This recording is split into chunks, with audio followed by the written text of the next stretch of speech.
Chapter 69. Lu Qingfeng just let two beast warriors of scouting office grab his hands. Among the beast warriors brought here by Qin Qingshui, more than half of them had the soul of a flying bear with a single horn and a pair of wings behind their back, and a strange-looking wild boar, which had 4 tusks protruding from its mouth and was covered in needle-like hair, treading on flaming clouds. The strength of these flying bear beast warriors was incredible. As soon as Lu Qingfeng's arms were grabbed by them, he felt his entire body go numb, and could no longer move. The same went for Luo Kadi and Ma Liang. In front of the 2 chief supervisors of scouting office, they had no courage to resist. Just like Lu Qingfeng, they had a deep reverence for everything in Great Yan Dynasty. Therefore, when Qin Qingshui ordered his men to capture them, how could they dare to resist? Only Wu Qi took a step back casually. The tip of his foot brushed across the puddles on the ground, stirring up a stream of water vapor and avoiding the clutches of 2 beast warriors. He stared at Qin Qingshui with a faint smile on his face. He had prepared himself to kill Qin Qingshui with all his might, and if he failed, he would immediately activate the escape art of innate water element and flee. Never place your safety in the hands of others. This was the biggest advice Wu Wang and Lu Xiaobai had given to Wu Qi. Lu Qingfeng, Luo Kadi, and Ma Liang did not dare to resist, but Wu Qi dared. Not only did he dare to resist, he even dared to try and kill Qin Qingshui with all his might before he fled. Seeing Wu Qi take a step back and avoid the clutches of his own subordinates, Qin Qingshui bellowed furiously, "How dare you!" Wu Qi just smiled faintly, narrowing his eyes as he stared at Qin Qingshui. He had his back against a wall, carefully keeping a certain distance from the men of scouting office. A large sheet of water vapor was hovering and twirling around him, making his body look hazy and blurry. The onlookers suddenly had an illusion that Wu Qi could vanish from the water vapor at any time. A deep, muffled roar of a boar rang out. Behind Qin Qingshui, a beast warrior with a beast soul of a red wild boar on his back suddenly lowered his head, turned his body into a violent storm, and slammed toward Wu Qi with a deep, muffled whistle. The man lowered his head and slammed at an incredible speed, forcibly breaking through the rainstorm and creating a white curtain of water. His body was covered by a rolling energy, knocking away countless raindrops and shooting in all directions like bullets. Wu Qi grinned and took a step to the side. Then, he reached out his hand and grabbed the man's neck, pressing his entire body against the wall behind him. With a loud bang, the ground shook, and the crisp sound of dozens of bones breaking could be heard. This person's entire body sank into the thick wall. Blood slowly seeped out from the broken wall, and soon, the puddles on the ground were dyed red. He knew Wu Qi was a bold man, but he never thought that Wu Qi would be so bold as to kill Qin Qingshui's subordinate right in front of him. He knew that Wu Qi was a brave man, but never in his wildest dreams did he expect that Wu Qi would be so bold as to kill his subordinate right in front of Qin Qingshui. He was a man of scouting office, and a man who served right beside the chief supervisor of Central Wind Guard. Luo Kadi and Ma Liang were struck dumb. Was there really someone who was not afraid of death? Was there really someone who dared to provoke scouting office in the imperial city of Great Yan Dynasty? This was no longer a question of whether he had the guts or not, he was simply a simpleton.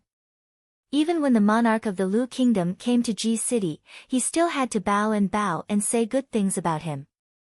As for Wu Qi, he was just a hanger-on of Lu Qingfeng. Although he was the so-called chief hanger-on, wasn't he still a hanger-on? Meanwhile, Yan Jiuhui and Yan Bugui took a deep breath at the same time, then exhaled comfortably. Yan Bugui gave Wu Qi a deep look and secretly gave him a thumbs up. On the other side, Yan Jiuhui was clapping his hands openly, laughing out loud and saying, "Good, good lad. You have guts, you do have guts. For so many years, it has been a long time since a young man dared to act like you. Qin Qingshui, this little boy, I want him." Qin Qingshui was so angry that his body was trembling. He glared at Yan Jiuhui furiously and cried out in a hoarse voice, "How presumptuous! How dare you! How dare you kill a man of scouting office? You, where are you from? Where do you live? Somebody, find out who his 9 clan members are, search his house, wipe out his entire clan, and wipe out his sect. Qin Qingshui was so angry that his hair was standing straight up. He clenched his fists tightly, and a cold gleam was shooting out from his eyes. Suddenly, a dark green mist sprayed out from his back. Amidst the mist that was rolling and rolling like water, a 3-headed giant serpent with a bronze body and countless green, red, and blue spots slowly raised its head up. 18 large eyes were fixed on the 3 heads of the serpent, staring straight at Wu Qi. Taking a glance at the 3-headed giant serpent behind Qin Qingshui, Wu Qi sneered and said, "So, it is a lower-tier spirit beast, the dark nether python. Chief Supervisor Qin, you are being unreasonable. This subordinate of yours committed suicide by ramming his head into a wall." "What does that have to do with me?" "Committed suicide by ramming his head into a wall." Qin Qingshui was so angry that his eyeballs nearly popped out from his eye sockets. Yan Jiuhui suddenly burst into a loud laughter. He laughed so hard that his body rocked back and forth, and nearly fell to the ground. Patting his belly, he burst out laughing and said, "That's right, I can testify for you. Even if I have to face the chief general, I'll still say the same thing, this damned kid committed suicide by ramming his head into a wall. It has nothing to do with anyone else." Upon hearing Yan Jiuhui's joke, Qin Qingshui let out a strange cry. He spun his body, and the white robe he wore began to sway like a whirlwind, while countless raindrops began to spin around his body at a high speed. The dark nether python behind his back opened its mouth wide and thrust forward. Qin Qingshui's body froze in midair, then shot towards Wu Qi at lightning speed. The index finger of his right hand was like the tongue of a poisonous python, thrusting straight towards the center of Wu Qi's brows. Amidst a sizzling noise, a 3-feet-long finger beam darted out from Qin Qingshui's fingertip, bringing along a cold breeze as it shot straight towards Wu Qi. Wu Qi's face turned cold. The inexhaustible energy in his arms surged like tidewater, producing a strong and violent sound of waves slapping against the shore. The energy whirlpool in the center of his palm was spinning at an incredible speed. The endless water element energies in the heavy rain kept fusing into Wu Qi's palms, gathering in the center of his palms. He had accumulated the strongest force in his current stage, waiting to kill Qin Qingshui, then escape with the help of the water element. He had prepared to take out the innate water serpent pill from the storage bag. Once Qin Qingshui was killed, he would take out the pill and use the enormous energy contained within to cast the escape art. With his current cultivation, he could at most run 3 to 5 miles away with the escape art. However, with the help of the innate water serpent pill, he could at least run 500 miles away in one breath. Staring fixedly at the approaching finger of Qin Qingshui, Wu Qi slightly raised both of his palms, getting ready to kill him with all his strength. The jade-breaking palm, a secret skill learned in Scroll of Stealing, was ready to be unleashed. The innate water energy was rolling and rocking in a few specific meridians in his palms, stacking and strengthening, gradually forming into an explosive force. Right at this moment, a coach suddenly came speeding towards them. A vigorous and forceful voice was heard, "Marquis de Qingho, please wait." Qin Qingshui's body suddenly turned stiff. With a leap, he leaped hundreds of feet up into the sky. His white robe was blown by the wind, bringing him back like a sail. A group of guards clad in sackcloth, their clothes full of patches, escorted a shabby coach. All the paint on the coach had peeled off, and there were a few large holes on the roof of the coach, through which the wind and rain poured into the coach. Among the 4 wheels of the coach, 3 of them had their spokes peeled off. Every time the coach moved, the wheels would produce a creaking noise, as if they were going to fall apart at any time. As for the animal that pulled the coach, Wu Qi had no idea whether he should call it a horse or something else. In short, the animal was so skinny that he could see 2 rows of ribs, and was foaming at the mouth. It staggered a few steps towards Wu Qi, but because of its lack of strength, its legs gave way, and it nearly knelt down on the ground. Naturally, the man who came here with such a splendid coach was none other than the current Duke of Yanxing, the Grand Master of Great Yan Dynasty's imperial family court, Duke Yuxian. Gasping for breath, Yuxian came out from the coach, waved his hand and said, "Who is Lu Qingfeng? Come here."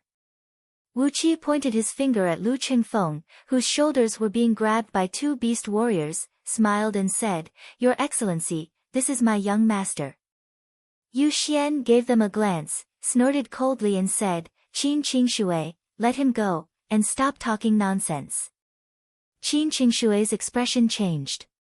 He bowed respectfully at Yuxian and slightly shook his head. Both beast warriors quickly let go of Lu Qingfeng's hand. Smilingly, Wu Qi dispersed the jade-breaking palm energy that he had gathered in his palm, then accompanied Lu Qingfeng and came next to Yuxian's coach. Through the broken window of the coach, Wu Qi could see Tai Yuewu sitting in the coach with a gloomy face, staring blankly at the rainwater that was pouring down from the hole of the coach roof. The rainwater was dripping, drenching Tai Yuewu's expensive and luxurious palace dress. The complicated hair bun that she had tied up with great effort was now messed up by the wind and rain. Lu Qingfeng looked at Tai Yuewu in shock, asked with a low voice, "Mother, this is..." With a feeble voice, Tai Yuewu introduced Yuxian's identity. Lu Qingfeng quickly bowed and greeted Yuxian. Wu Qi narrowed his eyes and gave Yuxian an appraising glance. Before coming here, he had learned from Lu Qiulua, the chief supervisor of Lu clan of Liang in Ji City, that Yuxian was greedy and lustful. His greed and hypocrisy were well known in Ji City. He threw a glance at Yuxian's ragged and coarse cloth, then quickly glanced at the corner of his underwear made from the silk of 1,000-years-old ice silkworm that was accidentally revealed. Without saying anything, Wu Qi pulled Lu Qingfeng and took a few steps aside, whispering something to him. Upon hearing Wu Qi's words, Lu Qingfeng was startled, then he nodded his head heavily. When Yuxian saw Wu Qi retreating with Lu Qingfeng, he put on a straight face and knitted his brows unhappily. But soon, Wu Qi came up to Yuxian again, lowered his voice and said, "Duke Yuxian, can you let my young master take over everything left behind by Duke Yan Lu as soon as possible and smoothly as I can by offering a province of Great Yan Dynasty to you?" Yuxian was taken aback. It was as if he suddenly saw countless golden gleams blinking and blinking in front of him. It was the golden gleam emitted by the convergence of numerous golden mountains. He cried out in shock, "The land of a county. Give it to me. I'm an honest man, and I've never been greedy for any ill-gotten gains." Yuxian swallowed a mouthful of saliva, lowered his voice again and said, "But, the land of a county? Your young master has it. Is your young master willing to give it to you?" You should have told me earlier. If you had told me there was a land of a county, I would have done everything beautifully when you came to the city. As long as I can confirm that your young master is the son of Duke Yan Lu, everything left behind by Duke Yan Lu will naturally be inherited by him." With a deep voice, Wu Qi said, "Of course, the land of a county. I suppose Duke Yuxian should know that Chief General once offered a reward for a land of a county." Whispering to Yuxian, he explained how he and Lu Qingfeng assisted Yan Bugui in accomplishing the mission, then Wu Qi told Yuxian everything that happened. Once again, he promised Yuxian that as long as Lu Qingfeng inherited everything that belonged to Yan Buji, he would give the land of a county that was offered by Chief General Jing Ku to Yuxian. Of course, Yuxian had to make sure that the reward for a land of a county would be given to Lu Qingfeng. Yuxian licked his lips with great difficulty, then said with a dry voice, "I'm an honest man. But, it would be disrespectful to refuse a land of a county, and I have no choice but to accept it." Taking a deep breath, Yuxian pointed his finger at Qin Qingshui and suddenly broke out into curses. "Qin Qingshui, have you gone mad or what? Do you think you can offend the young master of Duke Yan Lu? How many bribes have you accepted from others that made you have the audacity to make things difficult for Qingfeng? Don't you know that once his identity is confirmed, he will be a core member of Imperial Clan of Great Yan Dynasty? You have taken bribes and bent the law. I can't tolerate any sand in my eyes, and I will definitely report you to the Chief General." Slapping hard on Lu Qingfeng's shoulder, Yu Xian cried out sternly, "Let's go. Summon all the imperial elders of imperial family court and confirm Qingfeng's identity with a drop of blood." The strong wind blew and the heavy rain fell. Everyone on the scene was struck dumb. Summoning all the imperial elders of imperial family court in the middle of the night, what was wrong with Yu Xian? Chapter 70. Thunder rumbled, lightning bolts danced wildly, and heavy rain poured down. The drainage system of Ji City was excellent. Despite the heavy rain, there was not a single puddle on the street. A large group of people was marching on the street, consisting of soldiers from City Defense Army, Scouting Office, and the men from Imperial Family Court brought here by Yu Xian. Walking along the main road in the center of Ji City, the group quickly came to the entrance of Great Yan Dynasty's Imperial Palace. With Yu Xian calling for the entrance, the heavy palace gate of Great Yan Dynasty, standing 120 feet tall and 6 feet thick, slowly opened up, revealing a pitch-black tunnel behind it. The walls on both sides of the tunnel were 220 feet tall, and the width of the tunnel was only 24 feet. Walking in the tunnel and looking at the dark sky filled with flashing lightning and rumbling thunder, it gave one an extremely oppressive and uneasy feeling of killing and heaviness. Every 300 feet, there was a bridge built on both sides of the tunnel. Not only was it convenient for the soldiers on both sides of the wall, it was also a very powerful defensive measure. As long as a team of archers was deployed on the bridge, and together with the soldiers on both sides of the wall, they would be able to attack the enemies in the tunnel from all angles without any blind spots.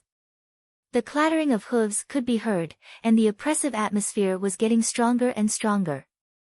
After walking along the tunnel for 7 miles and passing through a thick and heavy alloy door, the tunnel suddenly opened up, revealing a group of magnificent palaces. On top of the thick and heavy pyramid-shaped stone platform, layers upon layers of palaces, mainly dark green in color, were stacked on top of each other. From the bottom to the top, the palaces had a total of 9 floors. The tallest palace was over 1,000 feet above the ground. The dark clouds were almost sticking to the roofs of the few palaces, and the lightning bolts were shooting down through the dark glazed tiles on the palaces. It was as if the few palaces were built in the sky, looming amidst the dark clouds and lightning bolts, giving them a very mysterious appearance. From what Wu Qi could see, the width of this group of palaces was about 5 miles from east to west. 9 floors of palaces, over 1,000 feet tall from the bottom to the top, and there were at least 20 to 30,000 pavilions and pavilions. Although the style of the palaces was a little monotonous, as they were basically printed from the same mold, with 3, 6, and 9 rooms, and tall eaves, the atmosphere was still indescribable with words. After entering the Xiantian realm, a martial artist's spiritual sense would be 100 times sharper than an ordinary martial artist's. Moreover, Wu Qi had fused with a lot of soul particles, which had strengthened his soul by several times. His soul sense could basically be compared to a real Taoist master of embryonic breath tier. Countless sharp murderous auras were faintly discernible in the layers of palaces ahead. Wu Qi could clearly sense that there were at least tens of thousands of elite experts hiding in this vast expanse of palaces. More than 1,000 of them were at the peak of the Hotian realm, and more than 100 of them were at the Xiantian realm. There were also some subtle and unfathomable auras hidden among them. Wu Qi didn't dare to guess what realm they were at.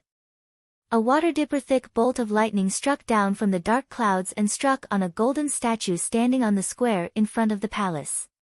In front of the main hall of Great Yan Dynasty's Imperial Palace, there was a huge square, measuring about 5 miles in both width and length. On this square, there were 8 rows and 8 rows of 64 metal statues, each more than 100 feet tall.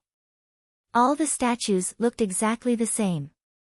They were all mighty warriors, clad in heavy armor and holding long swords in their hands. The bolt of lightning struck on one of the golden statues. The violent electric current surged through the statue, and immediately, a blinding blue light burst out from the statue. A tremendous electric current was surging and rocking within the statue, stimulating it and causing thousands of palm-sized runes to emerge on its surface.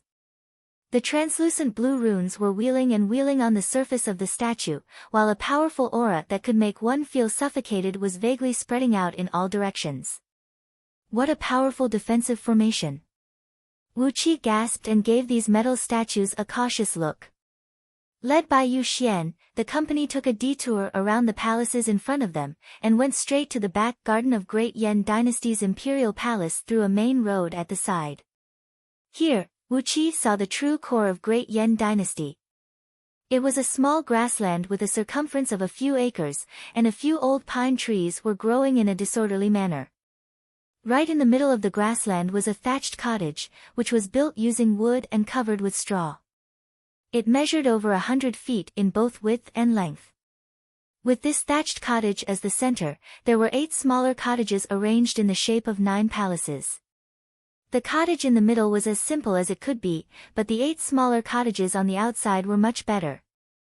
Although they were built in the same simple style, at least they were made of bricks, earth, and wood, and the roof was covered with glazed tiles. At least, they didn't have to worry about being blown away by a strong wind. A bolt of lightning flashed across the sky. With the bright light, Wu Qi saw a plaque hanging on top of the cottage in the middle, with 3 characters written on it, Yan Fei Tian. Wu Qi had no idea who wrote these 3 characters, but the strokes were swift and fierce, as if there was a real rare bird rubbing its fists and palms on the ground, getting ready to soar into the sky with the help of the wind. Bolts of lightning flashed across the sky, and the pale green characters of Yan Fei Tian kept flashing before everyone's eyes. Wu Qi and those who had a strong cultivation base could still stand straight, but for those who had a weaker cultivation base, when they stared at the 3 characters for a long time, their bodies began to tremble, and they couldn't even stand straight. Some of them even fell to the ground in a sorry state. Yu Xian was holding a shabby umbrella that was full of holes, standing in front of the cottage and staring blankly at the 3 characters on the plaque. Over 2,000 years ago, the founding ancestor of Great Yan Dynasty, together with many of his disciples and people, built this meeting hall using only a piece of wood and a handful of grass. 2,000 years later, Great Yan Dynasty has a population of hundreds of millions of people, countless cities, and a boundless territory. But, this place is still the true heart of Great Yan Dynasty. Yu Xian used a slightly fanatical and worshipful tone to slowly tell the story to Wu Qi, to Lu Qingfeng, and even to Tai Yuewu. Not only him, even Yan Zhouhui, Yan Bugui, and a few other men, when they saw this crude cottage, had their bodies straightened up, and their faces were filled with an indescribable holiness and solemnity. Over 2,000 years ago, the emperor of Yan, Yan Dan, brought together several dozens of hanger-ons and several tens of thousands of people, and built the first crude cottage in this place. Using this place as the starting point, they worked hard to build the current Great Yan Dynasty, using only a piece of wood and a handful of grass. As one of his people, as his direct descendant, Yu Xian had temporarily forgotten about all the gold, silver, and jewelry in this place, which was like a sacred place of religion. This was the meeting hall where Yan Dan and his men used to sit 2,000 years ago, and it was also the location of the imperial family court, which was used by Great Yan Dynasty to handle all the affairs related to the imperial clan and vassal kingdoms. Suddenly, Qin Qingshui broke the atmosphere that was like a religious ceremony. Duke Yu Xian, please continue with your work. Qingshui will escort you to this place, and I won't be involved in anything else. The hostage of Xian Kingdom, Taba Qingye, has been killed. I hope Duke Yu Xian can give Qingshui an explanation later. Yu Xian snorted coldly, gave Qin Qingshui a glance, and waved his hand noncommittally. Qin Qingshui gave Lu Qingfeng and Wu Qi a deep look, snorted coldly as well, and left with a large group of subordinates behind him. Tonight's incident wasn't completely solved yet. At least, he still needed to personally handle the scene of the assassination. On the other side, Yan Zhouhui let out a loud laugh and said, G City is not under the jurisdiction of West Wind Guard. TSK, this has nothing to do with us. We're just here to watch the fun. Hehe, Lu Qingfeng, before your identity is confirmed, I'll let Lao Tzu call you a little brat a few more times. Ha, ha. Yan Zhouhui was laughing complacently, but Yan Bugui had a strange expression on his face. He kept giving Lu Qingfeng a glance from top to bottom, then suddenly breathed out a sigh. Wu Qi nodded his head and smiled at Yan Bugui. On the other hand, Yan Bugui returned a smile back to Wu Qi listlessly. Once again, he used that strange gaze to look at Lu Qingfeng. Led by Yu Xian, the men changed into the clean and soft straw sandals prepared by Wu Qi, walked into the thatched cottage, and sat down on the mats that were also woven with fine grass according to their status. Not long after that, a series of footsteps was heard coming from outside the thatched cottage. One after another, old men who had the same age and appearance as Yu Xian arrived. Silently, they changed into the straw sandals, walked into the cottage, and sat down on the mats on both sides of Yu Xian. In the imperial family court of Great Yan Dynasty, there was only one imperial patriarch, and he was Duke Yanxing, Yu Xian. Apart from them, there were also 48 imperial elders, all of whom were members of imperial clan of Great Yan Dynasty who had the same status as Yu Xian.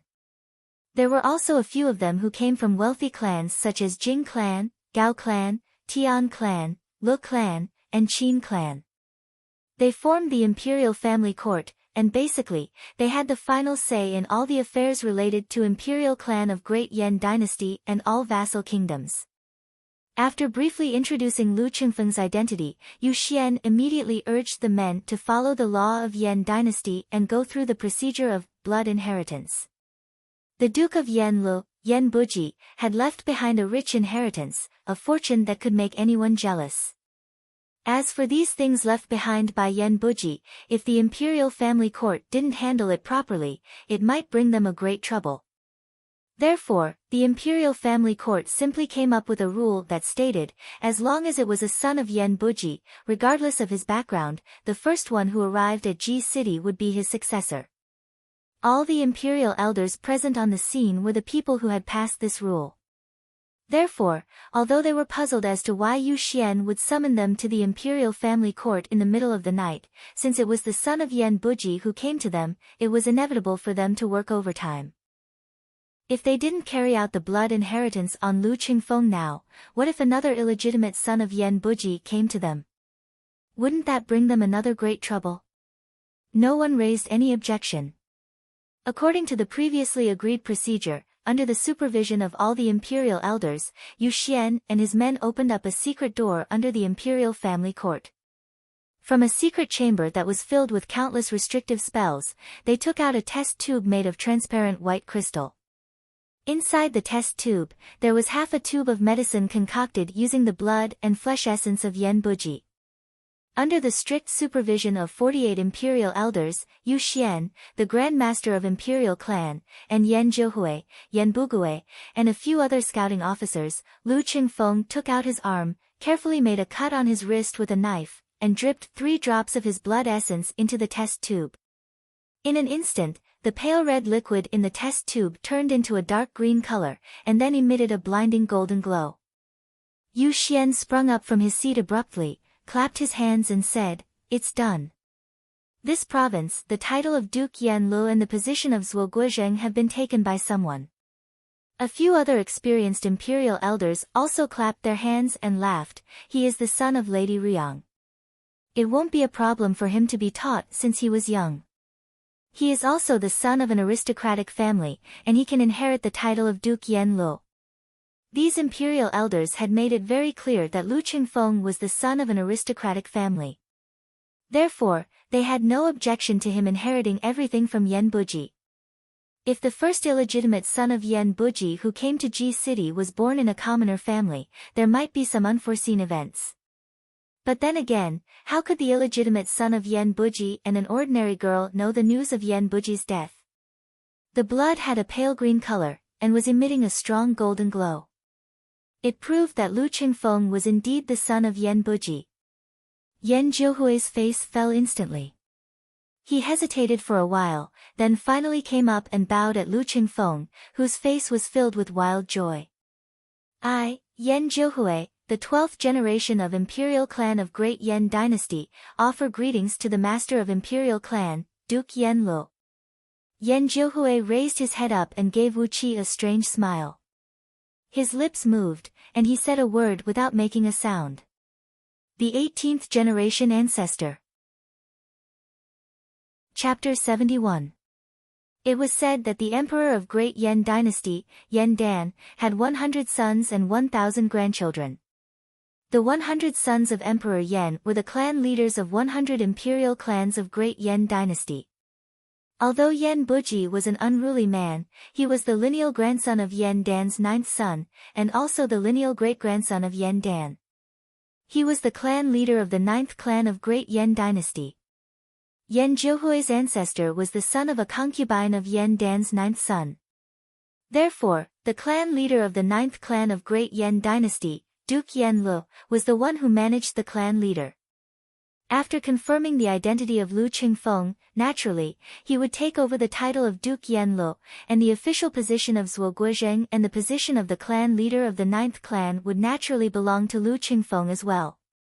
In terms of seniority, Lu Qingfeng was the real ancestor of Yan Jiuhui and Yan Bugui. Yan Jiuhui was already over 100 years old, and he still didn't have the face to exchange pleasantries with Lu Qingfeng.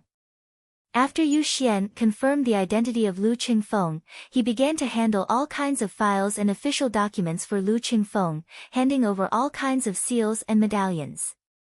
Then, Yan Jiuhui left with a long face. Yan Bugui was the real grandson of Lu Qingfeng. Yan Jiuhui could run away, but Yan Jiuhui had to stay here and serve him obediently. Not only today, Yan Jiuhui also told Yan Bugui that Lu Qingfeng didn't have any men he could use in Ji City. Therefore, he asked Yan Bugui to bring some men and serve Lu Qingfeng at his beck and call. After a busy night, they finally finished all the handing over procedures. With a shake of his body, Lu Qingfeng had become a member of Great Yan Dynasty's imperial clan, the Duke of Great Yan Dynasty, Duke Yan Lu, Zuo Guizheng. Led by Yu Xian with great hospitality, all the hanger-ons brought by Lu Qingfeng moved into Duke Yan Li's mansion, which was left behind by Yan Buji. It was a luxurious mansion that was ranked in the top 30 in Ji City, occupying an area of 1,000 acres. By the time Lu Qingfeng had sorted out the few most pressing issues and gathered all the supervisors in Duke Yan Li's mansion, it was already noon. Last night's storm was like a nightmare, leaving no trace behind. Now that the sun was high in the sky, the hundreds of stewards standing in the courtyard of the Duke's mansion were sweating profusely. Draped in a gauze robe, Lu Qingfeng sat under the eaves, coldly looking at these stewards who wore respectful expressions. When the sun was so hot that the stewards almost fainted, Lu Qingfeng casually said, "Forget it. Just focus on your work in the future. Everything was done according to the old rules. I'm not an unreasonable master. As long as you're diligent and respectful, I won't pick a few unlucky bastards to kill for others to see." Wu Qi leaned against a pillar, looking at these stewards with a smile on his face. It was reasonable for Lu Qingfeng to allow them to suffer under the scorching sun. When a new master came to power, if he didn't give these people a little bit of suffering, there might be more messy things that would happen. By giving them a warning, it would make it easier for Lu Qingfeng to take over the huge inheritance left behind by Yan Buji in the future. Putting aside how much power Zuo Guizheng had, just the two fiefs under Yan Buji's name, how much was the annual output of them? How many properties in these two fiefs belonged to Lu Qingfeng? How many people were needed to manage all these? Just by looking at the fact that there were over 400 stewards in the Duke's mansion, one could easily imagine how huge the property was. Tai Yuewu, together with a few personal serving ladies and the ferocious-looking Lan Xiazi, came walking towards Wu Qi with a big smile on her face. "Qingfeng, my son, this is your first time in Ji City, so you're not familiar with everything. I don't have any suitable candidates to handle all the affairs in the Duke's mansion. But, I do have quite a number of smart and capable men here, who can help you share some of the burden." Tai Yuewu smiled, her eyes narrowed into two lines. Now that Lu Qingfeng had become the Duke of Great Yan, how much benefit could this bring to her mother's family? Wu Qi smiled, staring at Lu Qingfeng, waiting to see how he was going to answer this question. If he allowed those stewards brought by Tai Yuewu to meddle in the affairs of Duke Yan Li's mansion, perhaps after a period of time, Lu Qingfeng would have nothing to do with it. On the contrary, although Lu Qingfeng wasn't familiar with these stewards of Duke Yan Li's mansion, they were, after all, the servants of Yan Buji's family. They were more reliable and trustworthy. Lu Qingfeng stared at Tai Yuewu with a gloomy expression. After a long while, he breathed out a long sigh. "Mother, you don't have to worry about these trivial affairs. Yen Fu, prepare something worth 3 million gold coins for Madam and send her out of the mansion. As for those men brought by Madam, give them some gold and silver coins. No matter what, they have come to Ji City, we can't let them come back empty-handed." Among all the stewards in the courtyard, the white-bearded old man who stood at the front of the group of 4 old men hastily took a step forward and answered with the utmost respect. Tai Yuewu's face immediately turned dark green. She glared at Lu Qingfeng with a venomous look and cried out with a stern voice, "Qingfeng, you." Lu Qingfeng looked at Tai Yuewu with an indifferent expression and said with a soft voice, "No matter what, you're my mother. Therefore, I'll ensure the prosperity of Marquis Yuanyang's family. If Marquis Yuanyang wants to do something, just send someone to contact me at any time." "But, Lu family has nothing to do with me." Tai Yuewu rolled her eyes. Suddenly, a smile that was as beautiful as a spring flower emerged on her dark face. "You little boy, why are you scaring your mother like this? Nothing to do with Lu family. Now I understand. Why don't I divorce Lu Wenrua when I return home?" Tai Yuewu had a bright smile on her face, but she was discreetly observing Lu Qingfeng's expression with extreme caution. After a brief moment of silence, Lu Qingfeng said with an indifferent tone, "I'll let mother handle this personally. How can I interfere in mother's matter?" Tai Yuewu remained silent for a while, then she asked carefully, "So, mother, you'll leave Lu family when you return home? Mother, you'll come visit Qingfeng more often in the future?"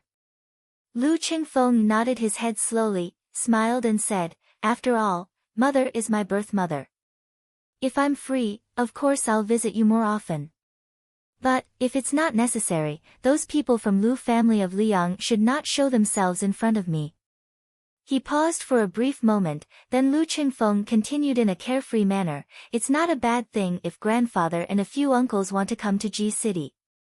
The smile on Tai Yuewu's face grew thicker, and she answered with a clear voice.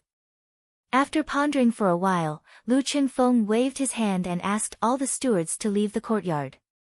After all the stewards had left, Lu Qingfeng said with a serious tone, "Once I've gained a firm foothold in Ji City, I'll ask a few uncles to send some men to Ji City. Tai family thrives on the army, so I'll try to get a batch of armors and weapons specially made in Ji City and send them back." Tai Yuewu smiled so widely that her eyes narrowed into 2 fine lines. She sat next to Lu Qingfeng in a warm and affectionate manner, stroking Lu Qingfeng's head. In all his life, ever since Lu Qingfeng was born, Tai Yuewu had never treated him so intimately. Although Lu Qingfeng had grown into an adult, his eyes still turned slightly red when he saw Tai Yuewu's action. On the other side, Wu Qi twitched his mouth. If Lu Qingfeng's words were to spread out, perhaps the monarch of Lu Kingdom would be the first one to come to Ji City and argue with him. Tai family controlled nearly half of the military strength of Lu Kingdom, and yet, Lu Qingfeng still wanted to send the armors and weapons specially made by Great Yan Dynasty to Tai family. What was the meaning of this? Obviously, Lu Qingfeng was telling Tai Yuewu that if his grandfather and a few uncles wanted to rebel, they could just slaughter the entire family of the monarch of Lu Kingdom. After all, there was still a huge grudge between Lu Qingfeng, Princess Ying Chuan, and Lord Puyang. It was better to settle this score as soon as possible. Breathing out a long sigh, Lu Qingfeng gave his last order, "Mother, I think you better go back quickly.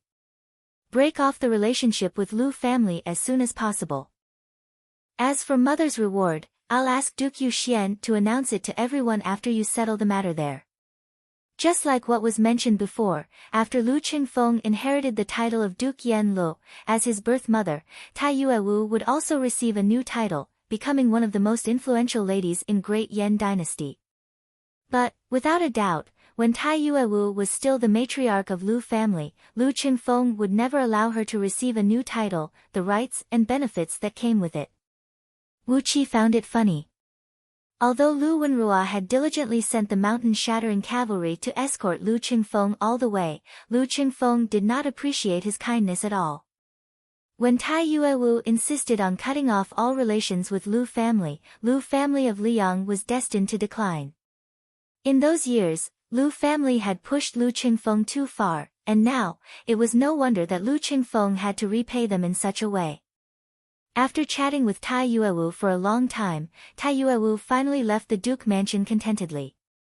Lu Qingfeng would use all his strength to retaliate against Lu family of Liang, but he would never be able to cut off all relations with his mother and his mother's clan. On the contrary, he had to use all his strength to cultivate the power of his mother's clan. If not, he would be a rootless tree in Ji City, and without any help, how could he have a stable foothold? After sending off Tai Yuewu, Lu Qingfeng turned to look at Wu Qi helplessly. "You've heard what mother said just now. I don't have anyone in my hands now. Although those stewards are the servants of Duke Yanlu, I still need someone to keep an eye on them. Wu Qi, tell me, what should I do?"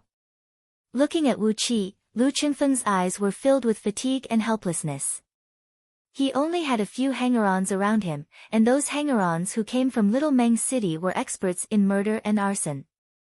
If he asked them to help him manage the government affairs and finances, in less than 3 months, Lu Qingfeng would be completely ruined. Wu Qi stared at Lu Qingfeng, raised up a finger and said, "Young master has promised me, I do want to join an immortal sect." Lu Qingfeng stared at Wu Qi and said in a deep voice, "Help me with all your strength for half a year, let me have a stable foothold in Ji City, then I'll recommend you to join an immortal sect in Great Yan." After listening to what he said, Lu Qingfeng quickly said, "Even if you join an immortal sect, you will still be the chief hanger-on of the Duke Mansion. You can't just throw your hands away like this." Regarding Wu Qi's ability, Lu Qingfeng had always been relying on him. He was really afraid that Wu Qi would just devote himself to cultivating immortality and ignore him, his old master. After getting the promise from Lu Qingfeng, Wu Qi also promised that he would always give him advice, and wouldn't devote himself to cultivating immortality. Both of them had a frank discussion about this problem, and at last, Wu Qi gave Lu Qingfeng a suggestion. Lu Qingfeng's foundation was too shallow, and he didn't have anyone he could trust and use. However, he still had many good friends in the Lu kingdom. These good friends of Lu Qingfeng had given Lu Qingfeng a great help when he was plotting against Yi Yan. They were the sons of concubines or illegitimate sons from some influential clans in the Lu kingdom. Although they had received the education that the sons of influential clans should have, and possessed a certain level of ability, their status in their clans was as awkward as Lu Qingfeng's. These men were the best helpers for Lu Qingfeng at the moment. Summon them to Ji City, and ask them to help young master with all kinds of affairs. They do have the ability to do so. Young master, promise them that after 3 to 5 years, when young master has trained some capable men, you'll help them seize the power of their clans. With a faint smile on his face, Wu Qi gave Lu Qingfeng his final suggestion. With this, young master will be able to solve your urgent problem. Those young masters will also have some connections in Ji City, and after they have gone through all kinds of training, they will be of great use. When they return to the Lu kingdom, young master will help them seize the power of their clans. With that, young master will have a strong support in all the vassal kingdoms. Upon hearing Wu Qi's suggestion, Lu Qingfeng couldn't help but let out a wild cheer, and nearly jumped up from his seat. Chapter 72. After sending off Tai Yuewu, who was burning with impatience and wanted to return to the Lu kingdom, Wu Qi and his company had just returned from the outskirts of Ji City. They immediately saw a large group of scouting officers men gathering outside Duke Yan Li's mansion, moving a large pile of clothes, quilts, and other miscellaneous items from a few coaches. The chief steward of the Duke's mansion, Yan Fu, stood blankly in front of the door, watching these men of scouting office moving things in and out. He didn't show any intention of stopping them. Not only Yan Fu, all the other servants of the Duke's mansion were staying far away from them, not daring to come close to these men of scouting office. Lu Qingfeng knitted his brows into a tight frown. He walked out from the coach and asked with a loud voice, Yan Fu, what is going on here? Before Yan Fu arrived, Yan Bugui had already come out from nowhere. He bowed respectfully at Lu Qingfeng and said, Clan leader, it's my grandfather who asked me to stay by your side temporarily and listen to your orders. That's why I've brought 300 of my subordinates to stay here temporarily. Wu Qi was taken aback. Yan Bugui staying by Lu Qingfeng's side temporarily and listen to his orders? This was what Yan Jiuhui had told him 2 nights ago. But judging from the current situation, there was something wrong with the situation. Why did he need to bring 300 men here to move? He turned his head and looked at those servants standing before the entrance of the Duke's mansion. Suddenly, Wu Qi realized what was wrong since yesterday. Lord Yan, do you know why there are only these stewards and servants in our young master's mansion? Where are those guards? Lu Qingfeng was suddenly enlightened. Duke Yan Li's mansion was the mansion of a duke.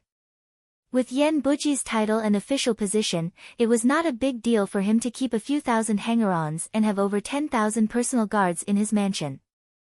But now, in this Duke Yan Li's mansion, besides all the stewards and servants, not a single hanger-on and personal guard of Yan Buji was seen. This was just too ridiculous.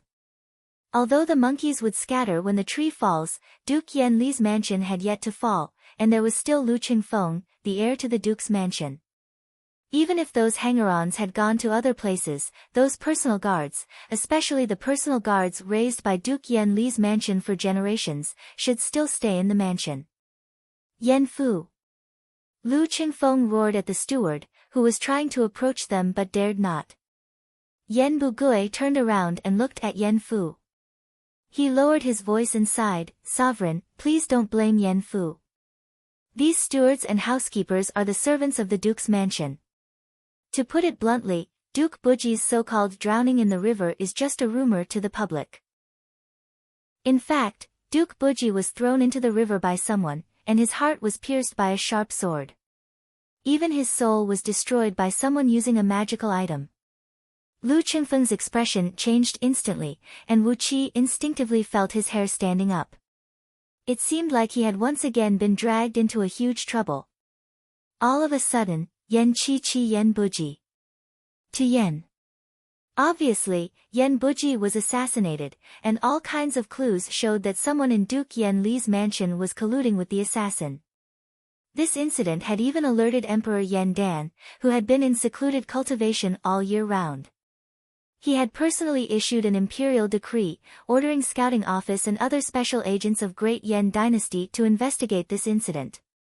Therefore, all the hanger-ons and personal guards of Duke Yan Li's mansion had been thrown into prison for investigation.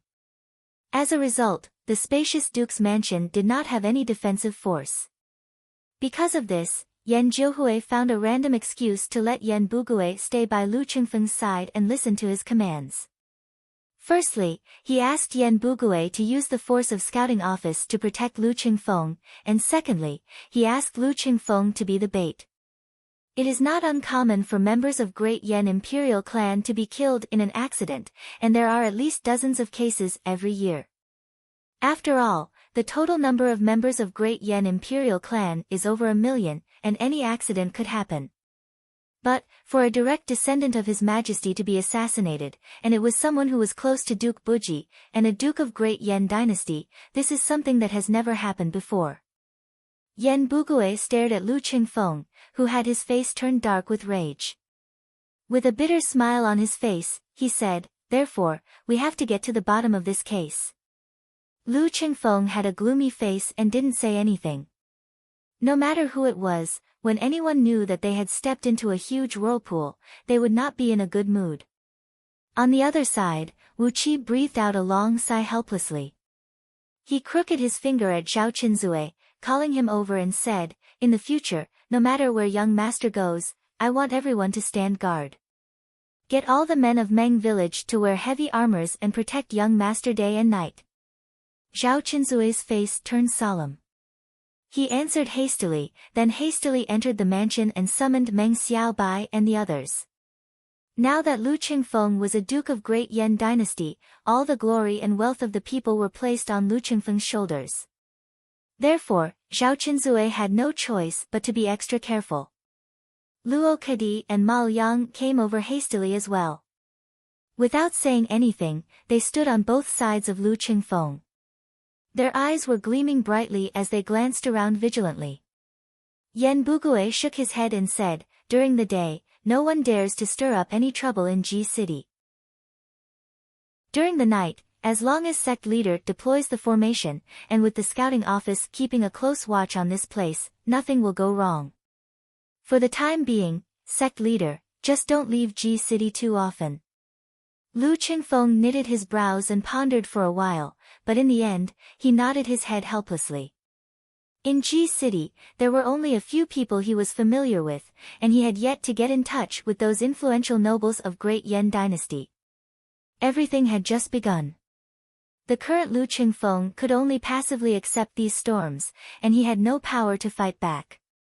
Wu Qi turned his head and gave the surroundings a glance. Suddenly, he recalled those city guards who had expanded Little Meng City. He pondered for a brief moment, then waved his hand at Zhang Hu and Hu Wei, giving them some orders. Sending soldiers from Little Meng City to Ji City was a helpless choice. At least, the soldiers from Little Meng City wouldn't have any conflict with the soldiers from Ji City. After busying himself for a while, Yan Fu had arranged a place for the men of scouting office that was close to the small building where Lu Qingfeng lived. Before he could sit down and catch his breath, Yan Fu came running into the room with a trembling body. Carefully, he handed over a visiting card, which was made from golden threads and embroidered with faint bamboo leaf patterns using silver threads, and emanating an air of wealth and honor, to Lu Qingfeng. "Master, Prince Xiai, Yan Helua, has come to pay a visit." Yan Fu's face was filled with shock. Yan Bugue, who was sitting aside and drinking tea, sprung up immediately and cried out, "What? Prince Xiai has come to pay a visit? Sect leader, I have to see him." Prince Xiai, Yan Helua, was one of the 8 princes who governed the state affairs of Great Yan dynasty.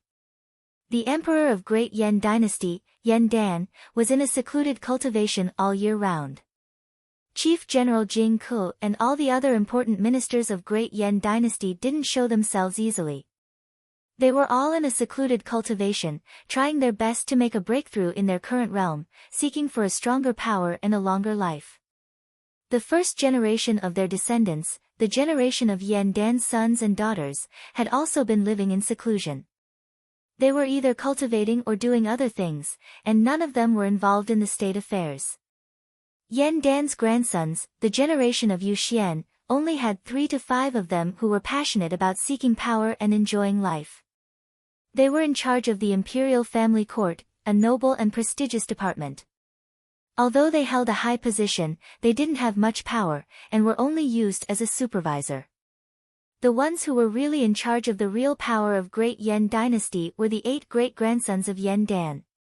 They were given the title of prince, and were known as the 8 princes of Great Yan dynasty. Prince Ren, Prince Yi, Prince Li, Prince Xian, Prince Zhong, Prince Shao, Prince Min, and Prince Xiai, these 8 princes formed the real core of Great Yan dynasty's imperial court. Prince Xiai, Yan Helua, was the youngest among them. Although he was Yan Dan's great-grandson, he was only in his 50s, still in the prime of his life. Yan Buji and Yan Helua were cousins. When Lu Qingfeng saw Yan Helua, he had to obediently call him uncle. In terms of the title of nobility, the title of the 8 princes was even higher than Yu Xian, who controlled the imperial family court. Even though Lu Qingfeng had inherited the title of Duke Yan Lu and the official position of Zuoguizheng, when facing Prince Xiai, no matter it was his seniority, title, or actual power, he had no choice but to bow his head and obey his orders. Please come in." Lu Qingfeng rose to his feet, brought his men and walked out of the main entrance. The main entrance of Duke Yan Li's mansion was opened. Wu Qi followed behind Lu Qingfeng and strode into the main entrance. He immediately saw a group of elite armored soldiers standing in front of the entrance, escorting a strange beast. It had a pale yellow body, looked like a horse, but had scales all over its body, a pair of spiral-shaped horns growing out of its head, and a pair of golden gleams shooting out from its eyes. This was a rare beast, the 1,000 miles golden eyes cloud. Once it lost its temper, it could run 30,000 miles in one day and one night, and it could run at an incredible speed in a short distance. It was one of the best mounts under the heaven. The pair of horns on its head were extremely hard and sharp, comparable to a precious blade that could slice through iron like mud.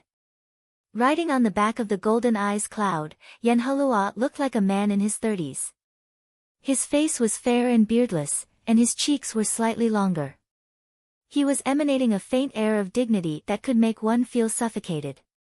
When he opened his eyes and looked at someone, his gaze was sharp, as if he could see through their internal organs. Judging from the faintly discernible aura emanating from him, he was an expert of Xiantian realm, at least in the breath condensation tier of Xiantian realm. Upon seeing Yenhalua, Lu Qingfeng hastily bowed and said, "I didn't know Prince Ci was coming. Please forgive me for not going out to meet you." Yenhalua leaped off the mount, supported Lu Qingfeng with one hand and said, "You don't have to be so courteous. I have a very close relationship with Buji. I heard that you've inherited his title of nobility and official position, that's why I came here to have a look." Yenhalua helped Lu Qingfeng up, gave Lu Qingfeng a glance, nodded his head and praised, "You look like a talented man. Good, you're a descendant of Yen clan. Your cultivation base is stronger than your father.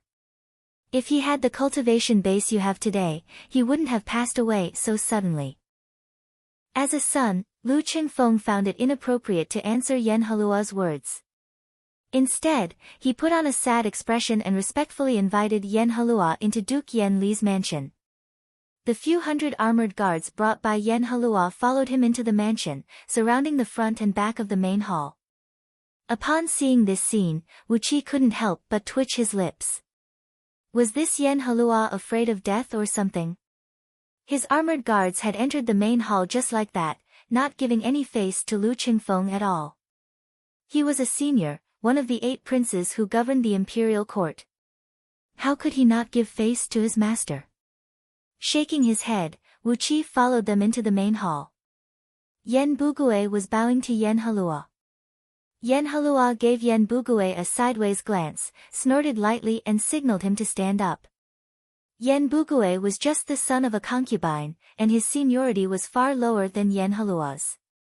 By snorting lightly, Yenhalua had already given Yen Bugue a great face.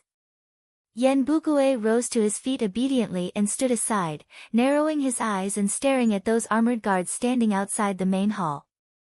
Yenhalua and Lu Qingfeng sat down as the guest and the host. When the serving maids served them tea, Yenhalua began to talk. "Qingfeng, congratulations on inheriting the title of nobility from my brother Buji. The reason I came here today is to discuss something with you." Not allowing Lu Qingfeng to open his mouth, Yenhalua continued in an indifferent tone, "In your fief, there are 7 iron mountains, and 5 iron smelting workshops. I'll use 5 fish farms, 3 pearl farms, and 4 jade mines in the East Sea in exchange for these iron mountains and iron smelting workshops. You can handle the handover documents tomorrow.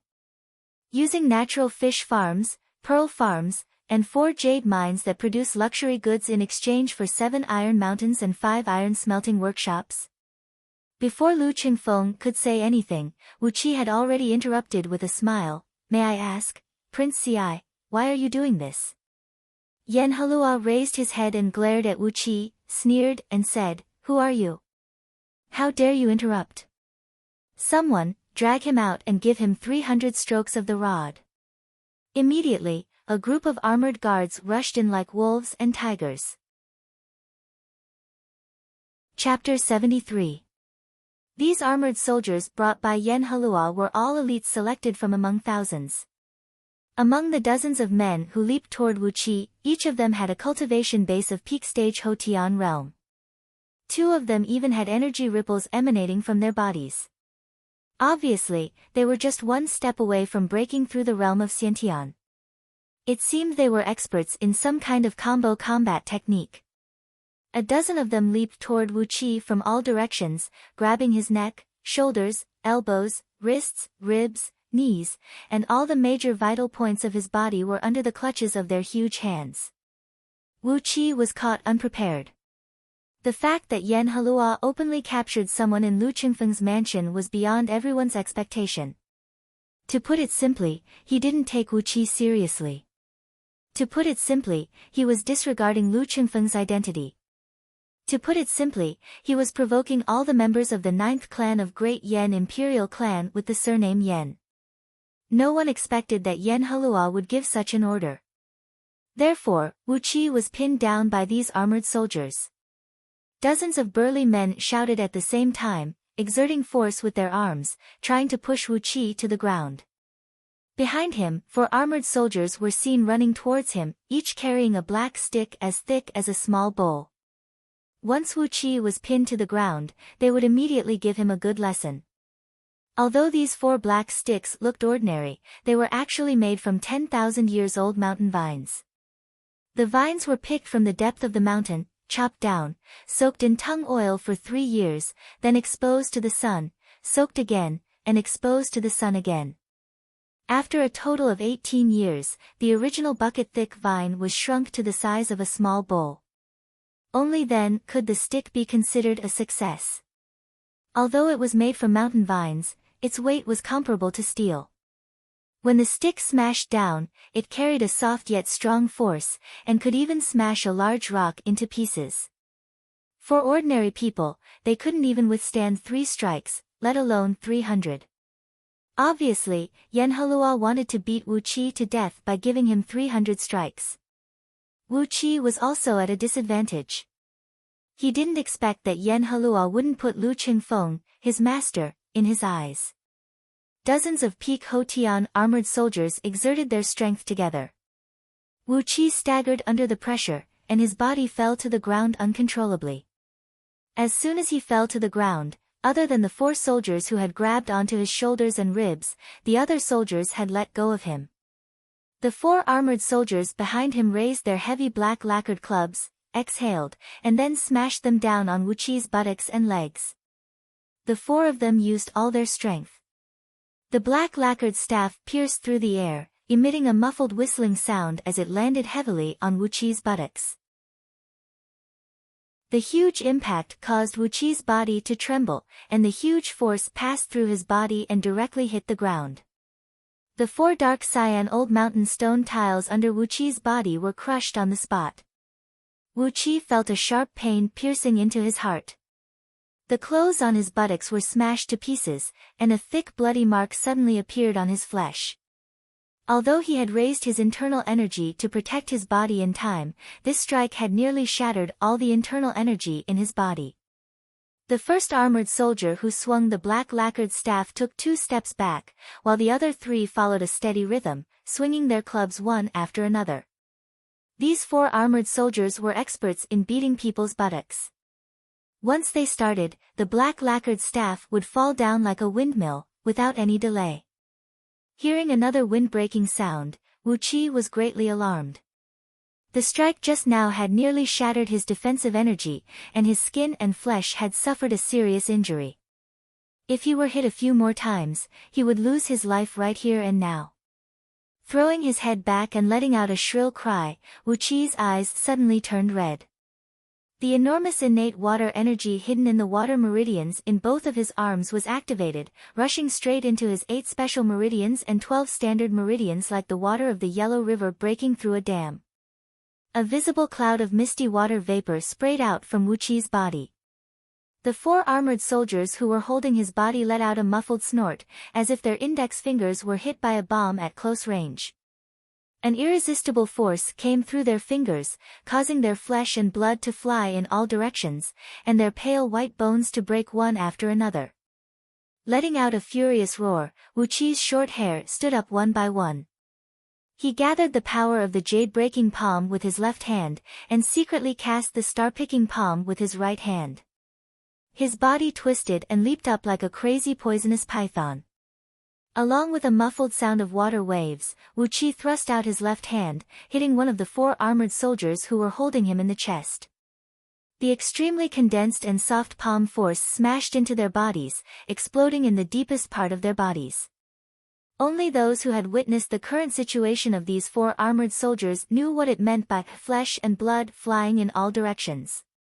Only those who witnessed the current situation of these 4 armored soldiers knew what it meant by flesh and blood flying in all directions.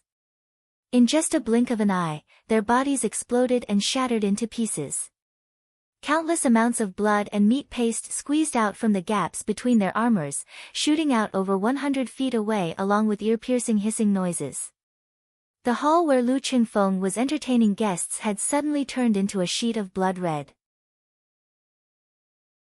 Before the 3 wooden poles could fall down, Wu Qi spun around like a whirlwind, slapping heavily on the chests of the 4 armored soldiers with the jade-breaking palm, while silently striking out his right hand with the star-picking palm, lightly pressing on the vital parts of their dantian. The blood and qi essence of these 4 armored soldiers rushed into Wu Qi's body.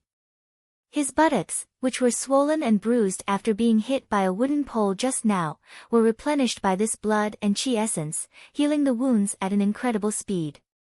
The blood and qi in Wu Qi's body surged and surged, filling his entire body with strength. He let out a long and sonorous cry, glaring at Yan Helua with a pair of blood-red eyes. "Since you want to kill me, I'll kill you." Wu Qi cried out fiercely, raising both palms and slashing down towards Yan Helua's head. Bang! Bang! Bang!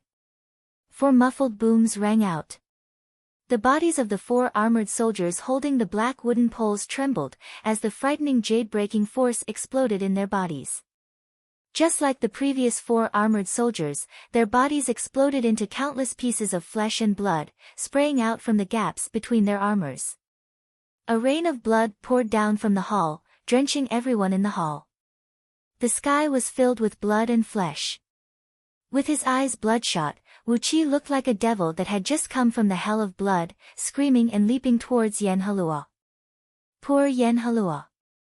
As one of the 8 princes of Great Yan Dynasty, he was extremely wealthy and honorable. As a man who had lived a comfortable life, he had never seen a brutal man like Wu Qi, who had fought his way through mountains of corpses and seas of blood. Although he had the cultivation of breath condensation tier of Xiantian realm, at this moment, Yan Helua was like a delicate teenage girl who was facing 70 to 80 lechers alone. His body was shivering, and he kept retreating backward crazily. While fleeing in a panic, he cried out with a stern voice, "Somebody! Somebody! Kill this maniac! Kill him now!" The few armored soldiers who had captured Wu Qi just now were standing right in the hall, and they were the closest to Wu Qi. Witnessing how Wu Qi had used an unimaginable method to kill 8 of their companions, and even dashed towards their master, Prince Xiai, Yan Helua, the few armored soldiers were scared out of their wits. Almost instinctively, they huddled together and dashed towards Wu Qi. As they were scared out of their wits, they didn't use any techniques or strategies, and just slammed into Wu Qi with brute force. They didn't seek to kill Wu Qi, they just wanted to stall Wu Qi for a short moment, so that Yan Helua could have the chance to escape, and so that the real experts around Yan Helua could come to his rescue. They stretched out their arms, circulating their innate energies in their bodies over and over again, exerting their strongest force and leaping towards Wu Qi while howling.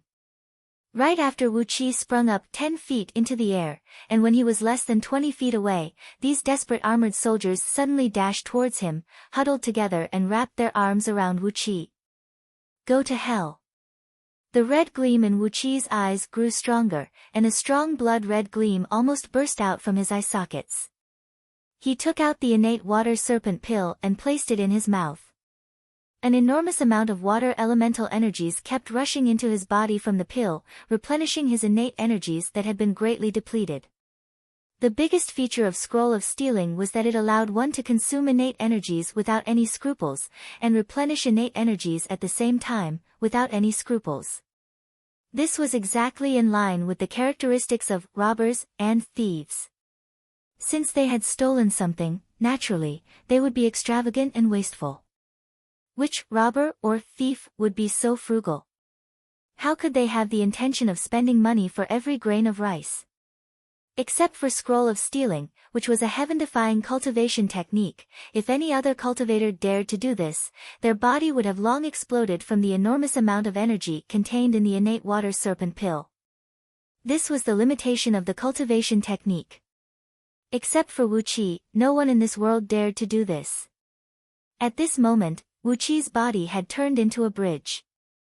The enormous amount of energy from the innate water serpent pill kept bursting out from his body, giving him nearly all the power of the 3,800 years old innate water serpent in an instant.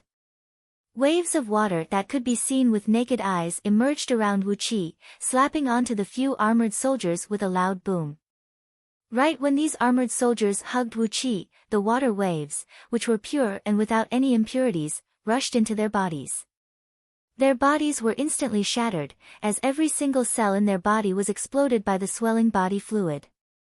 The water waves that were coiling around Wu Qi's body suddenly turned blood red. All the blood and qi essence in the bodies of these 8 armored soldiers were sucked out by him. If it were Wu Qi, he could only steal 1% of the blood and qi essence in these armored soldiers. However, with the help of the innate water serpent pill, the great hand of web and little star picking palm, and the frightening cultivation of the innate water serpent, he could easily suck out all the blood and qi essence in these armored soldiers, including all their Picotian innate energies. Blood waves were rolling and rolling around him. With a stern voice, Wu Qi cried out, "Yen Halua, die." Pointing his left hand at Yen Halua from a distance, Wu Qi suddenly shot out countless blood-red threads from his palm. An ear-piercing whistling noise rang out, as the blood waves around Wu Qi were rocking and rolling, transforming into a huge blood-red whirlpool. The surrounding air was driven by this blood-red whirlpool, turning into tens of tornadoes, each as thick as the mouth of a bull. Yen Halua's fleeing body came to a halt abruptly, as the invisible force of the great hand of web had already enveloped him. He could not control his body and was being dragged toward Wu Qi. What scared Yen Halua even more was that the energy and qi essence in his body were about to fly away, as if they were about to rush out from his pores and join the blood waves around Wu Qi. Seeing that Yen Halua was about to be killed by Wu Qi, 2 vague figures suddenly teleported in front of Yen Halua. "How dare you be so rude to Prince Ci? Die now!" 2 vague figures shouted out at the same time. They waved their hands and unleashed 2 7 to 8 feet long sword beams, thrusting whistling towards Wu Qi along with a cold breeze. One of the 2 sword beams was yellow, while the other was gray. The quality of these 2 sword beams was not very high. Obviously, they were just ordinary flying swords. However, the cultivation of these 2 men was not weak at all. They had the cultivation of embryonic breath tier of Xiantian realm. Compared to Old Devil and Lord Flame, who relied on evil techniques to increase their cultivation level, these 2 were embryonic breath level Xiantian realm cultivators who had trained themselves to reach their current level. When their sword beams were unleashed, the blood-red whirlpool unleashed from Wu Qi's palm was immediately shattered into pieces. Laughing hideously, Wu Qi narrowed his eyes and cried out harshly, "Let's see who's going to die." Raising his left arm, Wu Qi gathered all his innate water energy on it, and took the initiative to thrust his left arm towards the 2 sword beams. The sword beams streaked across, and in an instant, blood sprayed out from Wu Qi's left arm. Chapter 74. The shrill sword cry shook everyone's ears and brought them a sharp pain. The dark green glazed tiles on the roof were pierced by the shrill sword cry, breaking into hundreds of pieces on the spot. On Wu Qi's left arm that was raised high up in the air, 2 short swords, each about 4 inches long, were deeply embedded in his flesh. They were twisting and struggling, but no matter how hard they tried, they just could not break free from the restraint of Wu Qi's body. Although he only had the cultivation of Meridian cultivating tier, the scroll of stealing that Wu Qi was cultivating was too powerful. stealing the blood and chi essence of others to strengthen his own body, stealing the cultivation base of others to improve his own cultivation base, stealing the soul fragments of others to strengthen his own soul. Everything was so unimaginably queer. Therefore, although his cultivation base was at the meridian cultivating tier, his overall strength could not be measured in this way. After being nourished by the blood and chi essence of so many people, his body was now a few times stronger than an ordinary meridian cultivating tier warrior. The toughness of his muscles and bones was almost comparable to a physique cultivating tier warrior. The density of his innate energy was not any weaker than a breath condensing tier warrior. With such a strong body and powerful innate energy gathered together, Wu Qi injected all his innate water energy into his left arm. Immediately, his left arm looked like it was forged from diamond. Although the flying swords of the two embryonic breath tier cultivators were very sharp, when they were clamped by Wu Qi's flesh, they could only let out shrill cries, and could not break free from the restraint of Wu Qi's arm no matter how hard they struggled. The two embryonic breath tier cultivators stared blankly at the two flying swords embedded in Wu Qi's arm, completely dumbfounded. Although their flying swords were not of a high grade, they were still sharp weapons of mid-grade magical item. Wherever the sword beam passed through, even an ordinary iron armor would be sliced in half. How could a man with flesh and blood restrain flying swords? This was a sensational story. Could it be that he was a human immortal who had attained mastery in Jin Dan? Both cultivators looked at each other in shock. Chi-Chi breathed out a mouthful of innate energy, performed a sword incantation gesture and cried out, "Go!" The two flying swords vibrated violently together, constantly emitting sharp sword cries. Blood burst out from the wound on Wu Qi's arm, which was pierced by the flying swords, and dripped onto the ground, which was now badly mutilated. With a hideous smile on his face, Wu Qi leaped towards the two cultivators. The innate water energy was spinning rapidly in the meridians of his left arm, producing deep and muffled sounds of water ripples. Two invisible whirlpools formed on his left arm, and at the core of the whirlpools were two flying swords embedded in his arms. A huge suction force firmly trapped the two flying swords. No matter how fast they struggled, they could not escape from Wu Qi's grasp. Not only that, as the saying goes, dripping water can wear away a stone, Wu Qi's innate water energy kept eroding and wearing away at the flying sword, wiping away the spiritual mark left behind by the two cultivators and the thread of innate energy that controlled the flying sword. The strength of Wu Qi's soul was far stronger than the two embryonic breath level cultivators. Although it was 1 against 2, it still made the two cultivators feel more and more uncomfortable in controlling the flying swords. Obviously, these two cultivators were orthodox Qi practitioners. They had put all their energy into polishing their innate energy, refining their flying swords, and practicing magic and talismans. Orthodox Qi practitioners like them only focused on cultivation. Although they had a solid foundation and a superb cultivation base, they lacked the ability to adapt to situations. Seeing that the flying swords had no effect, the two cultivators breathed out mouthfuls of innate energy and kept urging the flying swords to detach from Wu Qi's body, so that the sword beam could cut off Wu Qi's head. They had forgotten that the distance between them and Wu Qi was only a few feet. Even a warrior at the peak of the Hotian realm could cross this distance in just one step. With a hideous grin on his face, Wu Qi extracted a large amount of natural energy from the innate water serpent pill, instantly turning it into rolling natural energy and spreading it into his meridians. The blood and chi essence of the 7 or 8 armored warriors were absorbed into his body, condensing into 2 explosive balls of jade shattering palm energy on his right palm and right knee. Like a tiger, he pounced in front of the two cultivators and pressed his palm on the chest of the man on the left. Then, he lifted his right knee and thrust it into the lower part of the cultivator's kidney with all his strength. The natural energy extracted from the innate water serpent pill and the blood and chi essence of the 7 or 8 armored warriors were divided into 2 equal parts. After that, Chi-Chi blasted them into the bodies of the two cultivators. Suddenly, the bodies of the two cultivators swelled up. After entering the embryonic breath level, all the spirit, qi, and spirit of a cultivator would be contained inside his body. His appearance would be as old as it could be, and as shriveled and ugly as it could be. However, after being forcefully blasted by the natural energy and blood and qi essence of Wu Qi, the shriveled skin of the two cultivators suddenly turned white and shiny, swelling up like a silkworm that had eaten too much. Damn it! Two miserable howls rang out. Countless finger-sized cracks appeared on the surface of the bodies of the two embryonic breath-level cultivators of Xiantian realm.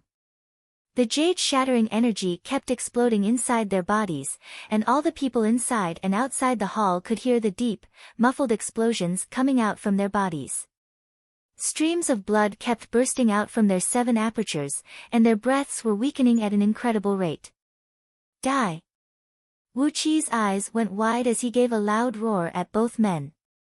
The storage bag moved, and 2 poisonous prickles from Meng Mountains were grabbed in Wu Qi's hand, then he ruthlessly stabbed them between the eyebrows of the 2 cultivators. Another huge wave of energy from the innate water serpent pill penetrated into the brains of the 2 cultivators through the prickles, shattering their spiritual ocean and soul into countless pieces under the impact of the energy. The great hand of web was unleashed through the poisonous prickles, and a tremendous suction force was sent out from the prickles. Both cultivators had spent over 100 years of arduous cultivation to reach the embryonic breath level of Xiantian realm, and their powerful and condensed souls were comparable to the combination of 100 souls of ordinary people. When such a huge soul was shattered into pieces, it was extracted by the mystic technique of scroll of stealing, turning into pure soul particles and injecting into Wu Qi's spiritual ocean. In Wu Qi's spiritual ocean, the water ripples of 1,000 miles in circumference began to spin crazily. The soul particles were washed over and over again by the water ripples, and the traces of aura from the 2 cultivators were completely washed away. The pure soul energy transformed into a 7-colored ray and squeezed out from the water ripples, turning into a sheet of 7-colored mist that hovered slowly in Wu Qi's spiritual ocean. At the moment, Wu Qi did not have the ability to digest and absorb the 2 enormous soul energies. He could only temporarily store them in his spiritual ocean, and slowly absorb and fuse them in the future. The soul was the most important foundation for a cultivator. The stronger the soul was, the stronger the divine will and divine sense would be, and it would not be easy for the cultivator to be invaded by the external evils during the cultivation, and it would not be easy for the cultivator to make mistakes during the cultivation. As long as he could absorb all the soul energies from these 2 cultivators, it would be much easier for Wu Qi to break through to the Jin Dan realm in the future. Although it seemed like a long time ago, in fact, everything happened in just a few seconds. 2 cultivators of embryonic breath level of Xiantian realm were brutally killed. A huge amount of dark blood burst out from their bodies, and in just a blink of an eye, they had turned into 2 pitch-black meat balls the size of a child. After that, the jade-breaking force exploded, and the 2 pitch-black meat balls exploded. Countless poisonous blood and flesh splattered in all directions, scaring all the people in and out of the hall into a flurry. Laughing hideously, Wu Qi pulled out the 2 middle-grade magical flying swords from his left arm and shoved them into the storage bag.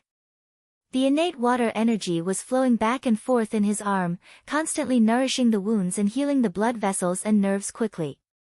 However, not only did these 2 flying swords injure Wu Qi's muscles and nerves, they had also pierced through the bones of his left arm, damaging the bone marrow inside. This was a very serious injury to Wu Qi's foundation of cultivation. If it were any other cultivator who had their bone marrow damaged, they would have to consume all kinds of spirit medicines, and spend a few months to carefully nurse their body back to health. But for Wu Qi, although the injury was serious, as long as he could steal the blood and qi essence of a few people to fill his body, he would be able to recover in 3 to 5 days. There was still a little bit of blood and qi essence left in his body. Without hesitation, Wu Qi gathered them near the wounds. Wave after wave of scorching hot streams rushed to the wounds on the bones, and at a speed that Wu Qi could sense, the bones and marrow began to heal and regenerate. Initially, Yanhulua thought that his 2 personal guards would be able to kill Wu Qi with ease. When he saw 2 sword beams piercing through the air, a cold and complacent smile emerged on his face as he struggled to his feet. Before he could regain his balance, Wu Qi had wounded himself in the most violent and barbaric way, then killed the two strongest embryonic breath realm cultivators who served Yan Helua. Yan Helua was about to throw his head back and laugh out loud complacently, but his body suddenly trembled. His laughter was suddenly stuck in his throat, and turned into a strange clucking sound that sounded like a hen that had just laid eggs. He stared at Wu Qi while shivering, as he couldn't figure out why Wu Qi, who had just reached meridian cultivating tier of Xiantian realm, was able to kill the two strongest personal guards of him. You, somebody. Yan Helua pointed his finger at Wu Qi, but in the end, he could only let out a long and shrill cry. Outside the hall, the armored guards brought by Yan Helua had already rushed into the hall. However, as the bodies of two cultivators exploded, sending countless dark poisonous blood and flesh flying in all directions, they had no choice but to scatter in all directions. At this moment, Yan Helua let out a wild cry, and all of them pulled out their swords, charging towards Wu Qi like a tidal wave. Clang! A sword cry rang out, as a soft sword came swaying towards Yan Helua. Like a poisonous snake, it coiled 3 rounds around Yan Helua's neck. The quality of the soft sword was very good, as it was a sharp weapon meticulously crafted by an expert craftsman. The razor-sharp edge of the sword was pressed against Yan Helua's neck, and a bone-piercing cold air nearly froze his body, silencing his shrill and unpleasant cry. Lu Qingfeng held the hilt of the sword steadily, his fingers not moving at all.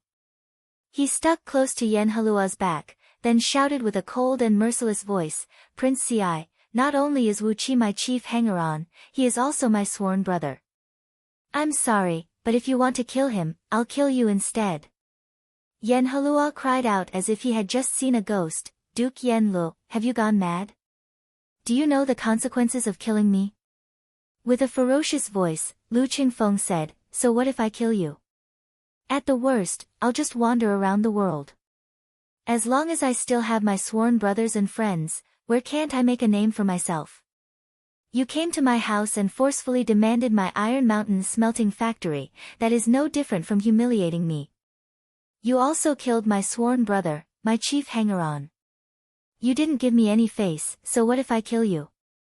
Holding the sword with his right hand, Lu Qingfeng reached out his left hand and lightly patted on Yan Helua's cheek. Lu Qingfeng, who had always been gentle and elegant, and had the air of a young master from an influential clan, was now like a wild wolf that was forced into a desperate situation, bringing with him a ferocious and murderous aura, which was exactly the same as Wu Qi's. "Yan Helua, can you tell me, is your neck made of flesh and blood? Can this soft sword chop off your big head?" Wu Qi coughed out a mouthful of blood, then gave Lu Qingfeng a thumbs up with a strange laugh and said, "Hee, aren't you forcing me to never leave you behind for the rest of my life? Hee, you are indeed a good brother." None of the armored soldiers who rushed into the hall dared to move. While laughing wildly, Wu Qi came before Yan Helua, swung his hand and gave him a tight slap on the face. The slap nearly knocked Yan Helua's teeth out. Yan Helua's neck tilted to one side, and the edge of the sword tightened its grip. A large piece of the white skin on his neck was cut open, and blood immediately flowed out from the wound. Yan Helua and Yan Bugue cried out at the same time, "Stop! We can discuss this." Chapter 75. Lu Qingfeng smiled, a very bright smile. He gave Wu Qi a look filled with deep emotions, then pushed the tip of the sword slightly into Yan Helua's flesh. A stream of blood slowly slid down from Yan Helua's skin, and his face, which had just recovered a little bit, turned unsightly again. He just wanted to give Lu Qingfeng a show of strength, by beating his hanger-on to death, so that Lu Qingfeng would listen to him obediently. Wasn't it normal for him, Prince Ci, to beat a few men to death? Why would Wu Qi have such an intense reaction? Why would Lu Qingfeng attack him, one of the 8 princes who supervised the state affairs, just for a mere hanger-on? Prince Ci laughed and said, "Surrender to the barbarians? They will never trust you." Wu Qi looked at Yan Helua with a smile on his face. Suddenly, he thrust the dagger in his hand into Yen Halua's thigh.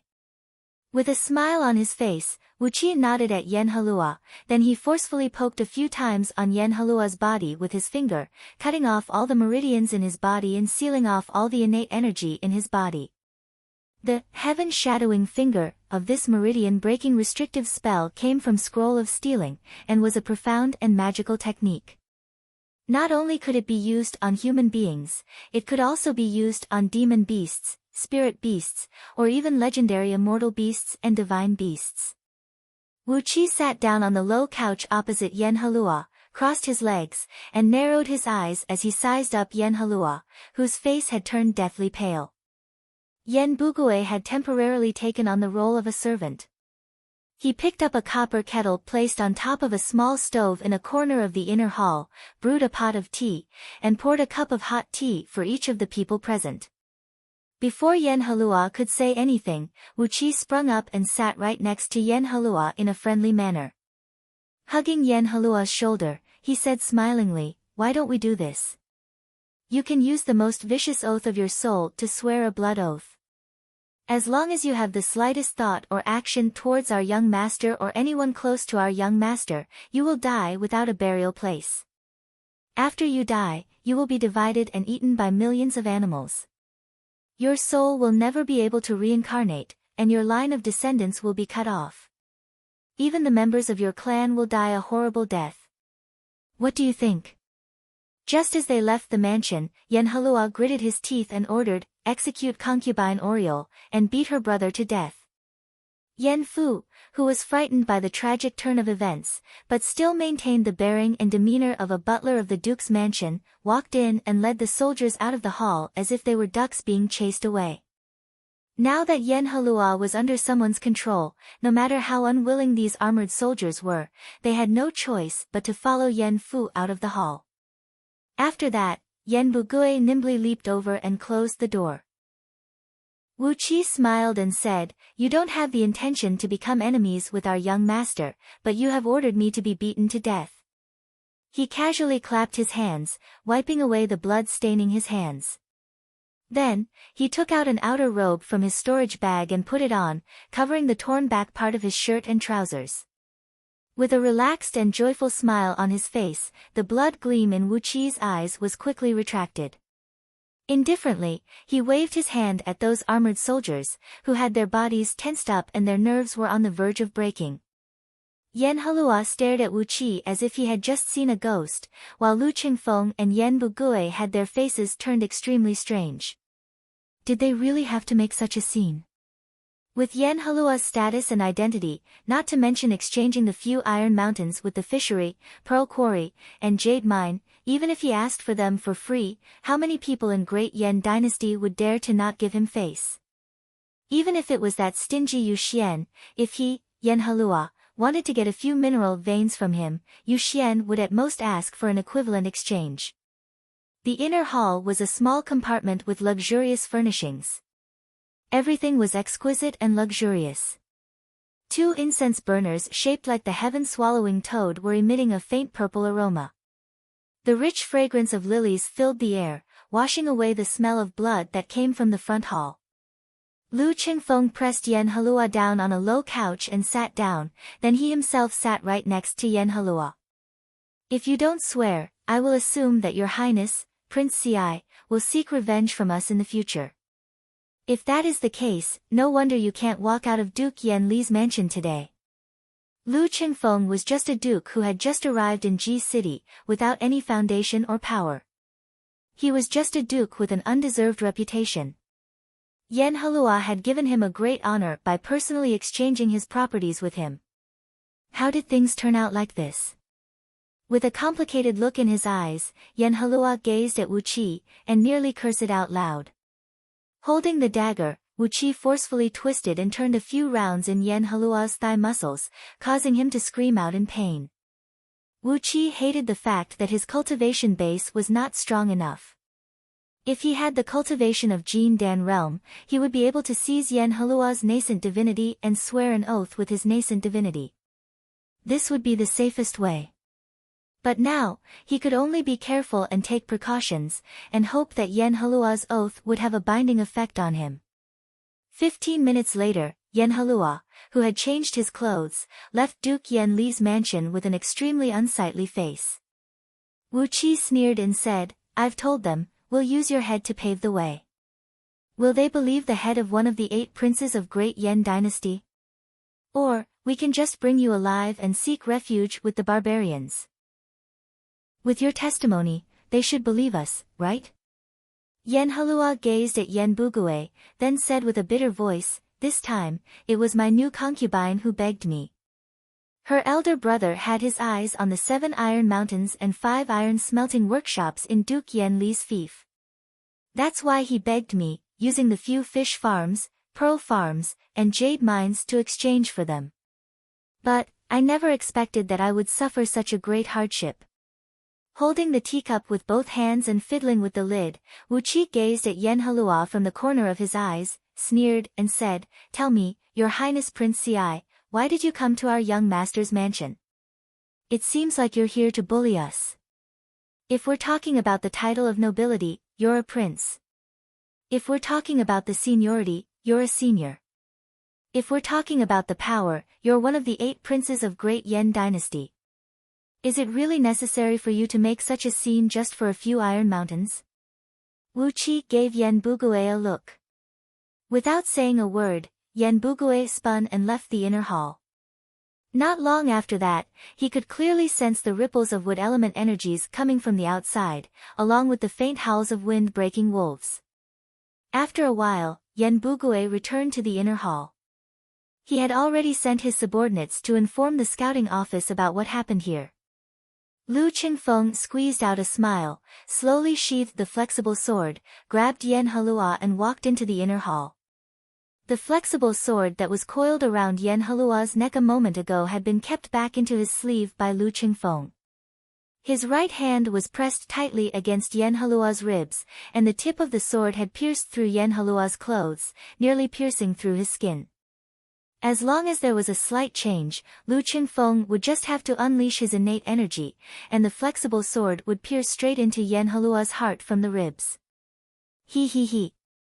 Suddenly, Wu Qi's joyful laughter rang out in the hall, which was filled with a tense atmosphere. Yen Halua couldn't help but let out a bitter smile and said, "I shouldn't have come here. Why did I have to do this? I've lost so many of my trusted soldiers, and even 2 sinecures that I've recruited with great difficulty. Really, why did I have to come here?"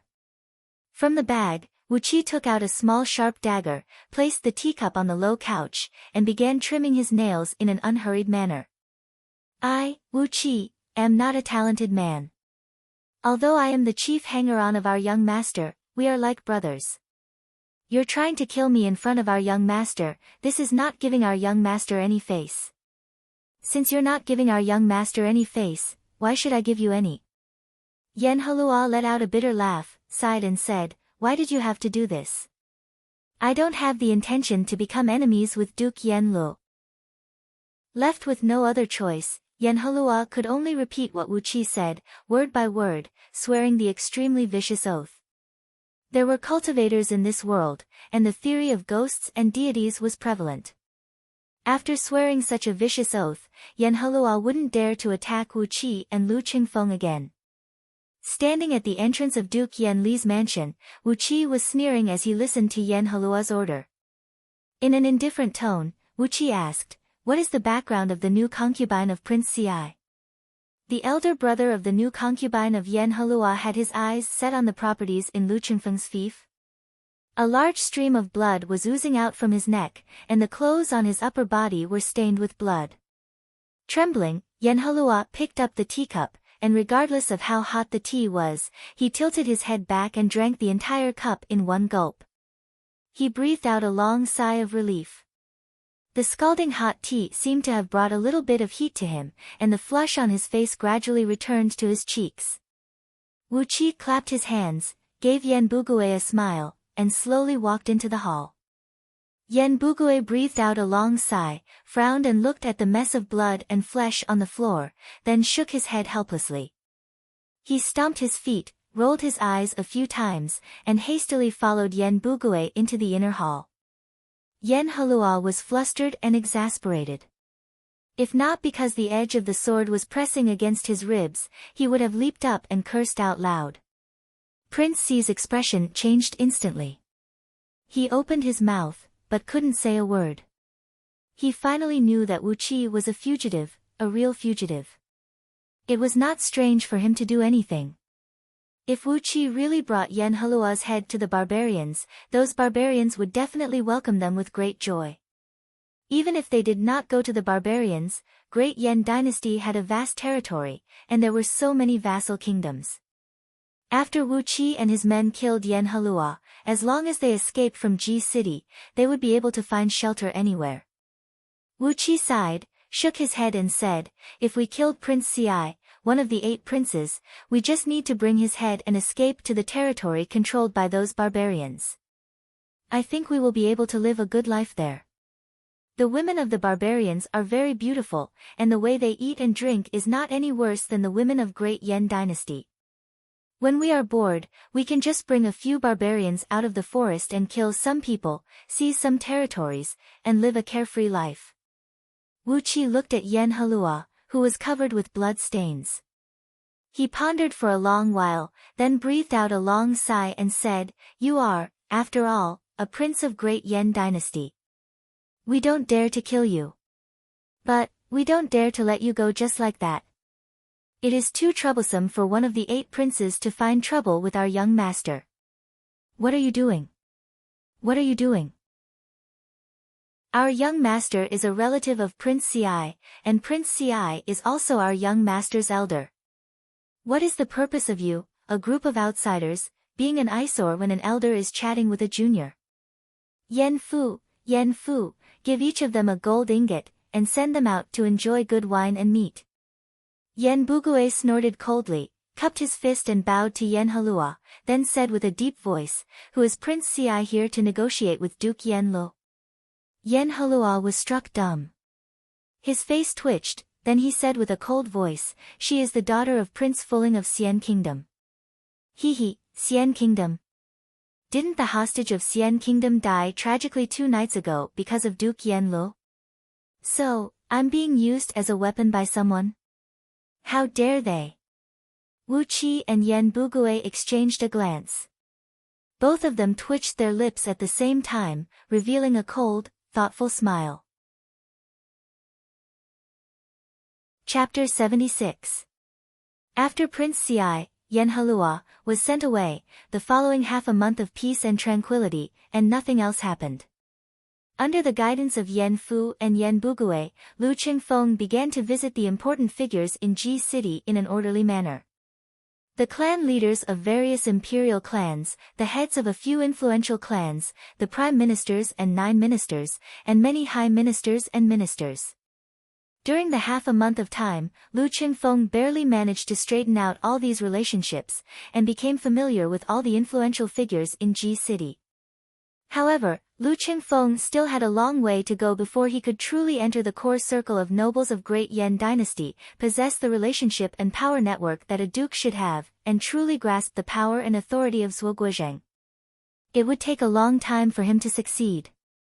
Fortunately, the influential members of the 9th clan of Great Yen Dynasty, whose clan master was Duke Yen Li's bloodline, had taken the initiative to join them. Led by Yen Zhuhui, the members of the 9th clan of Great Yen Dynasty, there were military officers, ministers of the imperial court, and some high-ranking members of scouting office.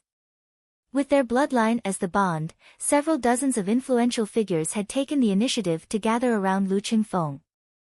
Finally, he had a force that he could use. For the past half a month, Wu Qi had been so busy that he kept slapping his buttocks with his heels. Together with Yen Zhuhui and the other capable men, he focused on checking the accounts of Duke Yen Lo, as well as the money and goods stored in the treasury. With that, he had roughly sorted out the general affairs of the 9th clan. Through this check, Wu Qi and Lu Qingfeng learned that the 2 fiefs of Duke Yen Lo were not only the hereditary fiefs of Lu Qingfeng, but also the public assets of many branch clans of the 9th clan. 60% of the annual output of the fiefs would be distributed by Lu Qingfeng to the influential members of the 9th clan. Some members of the imperial clan who had no official position in the imperial court were living off this money. Meanwhile, the 40% of the income left behind by Lu Qingfeng would not be solely enjoyed by him. If one of the members of the 9th sect encountered a calamity, or had a headache or fever, and needed a lot of money to help, Lu Qingfeng, as the new sect lord, would have to pull some money out of his own pocket to help the members of the 9th sect solve their problems. Since the establishment of Great Yan Dynasty over 2,000 years ago, Lu Qingfeng was the only direct descendant of the 9th clan, while there were over 8,000 members of the Yan clan who were born by concubines. The total number of personal guards, servants, and serving ladies of these clan members was over 400,000. Among these 8,000 members of the Yan clan, there were only a few hundred elite members like Yan Jiuhui and Bugui, and Yan Bugui and Yan clan members. After spending half a month to Yan clan, Jiuhui, Yan and Bugui, Yan, Wu and Yan, Zhuang, they, and Yan, and Bun, Yan, and, is. Initially, both of them thought they had picked up a great bargain, but now, they realized that they had actually found themselves a great trouble. Holding a cup of tea in his hand, Lu Qingfeng sat on the stairs in the main hall of the Duke mansion with his legs crossed. While sipping the tea, he said with a sigh, "I thought after inheriting the throne, I would be able to enjoy a life of luxury and happiness. Little did I know, there are so many troubles waiting for me." Wu Qi sat next to him, also crossing his legs and sighing. "That's right, the hostage of Xian Kingdom, the son of the monarch of a kingdom, was killed by us. Prince Xi, Yan Halua, was covered in blood by us. The chief supervisor of Central Wind Guard, Qin Qingshui, seems to be hostile to us. There are over 8,000 members of the 9th clan, and we have to handle countless affairs, including life, death, sickness, and old age. Why bother?" Shaking his head, Lu Qingfeng said with a deep voice, "Never mind, since we are already here, let's just take things as they come. We still need to send some capable men to keep an eye on Little Meng City, as the annual production there is not a small amount. I've already communicated with my mother, and from now on, the Three Mountains province, where Little Meng City is located, will be my private territory." Wu Qi frowned and said with a soft voice, "Put it aside for now. Little Meng City won't be in any trouble for the time being. When young master has more men, we'll send some of our trusted men there. We need to mobilize the soldiers from there as soon as possible, or else, young master won't have enough guards. Young master's father was assassinated, and we still haven't found out the exact reason. Young master's safety can't be neglected." While chatting with each other, they gradually sorted out the recent events, and made a rough plan for their future development. Everything seemed to be going smoothly for now. As long as those friends of Lu Qingfeng who came from the influential clans of Lu Kingdom came to Ji City, he would have a batch of men he could use as his subordinates, and the current troubles would be solved. As he had no men he could use, Lu Qingfeng had to write the visiting cards himself when he went out to visit those nobles from the imperial court. This was just too unreasonable. While they were having a heated conversation, Yan Fu, with his head lowered, dashed into the room with a clear palm print on his face.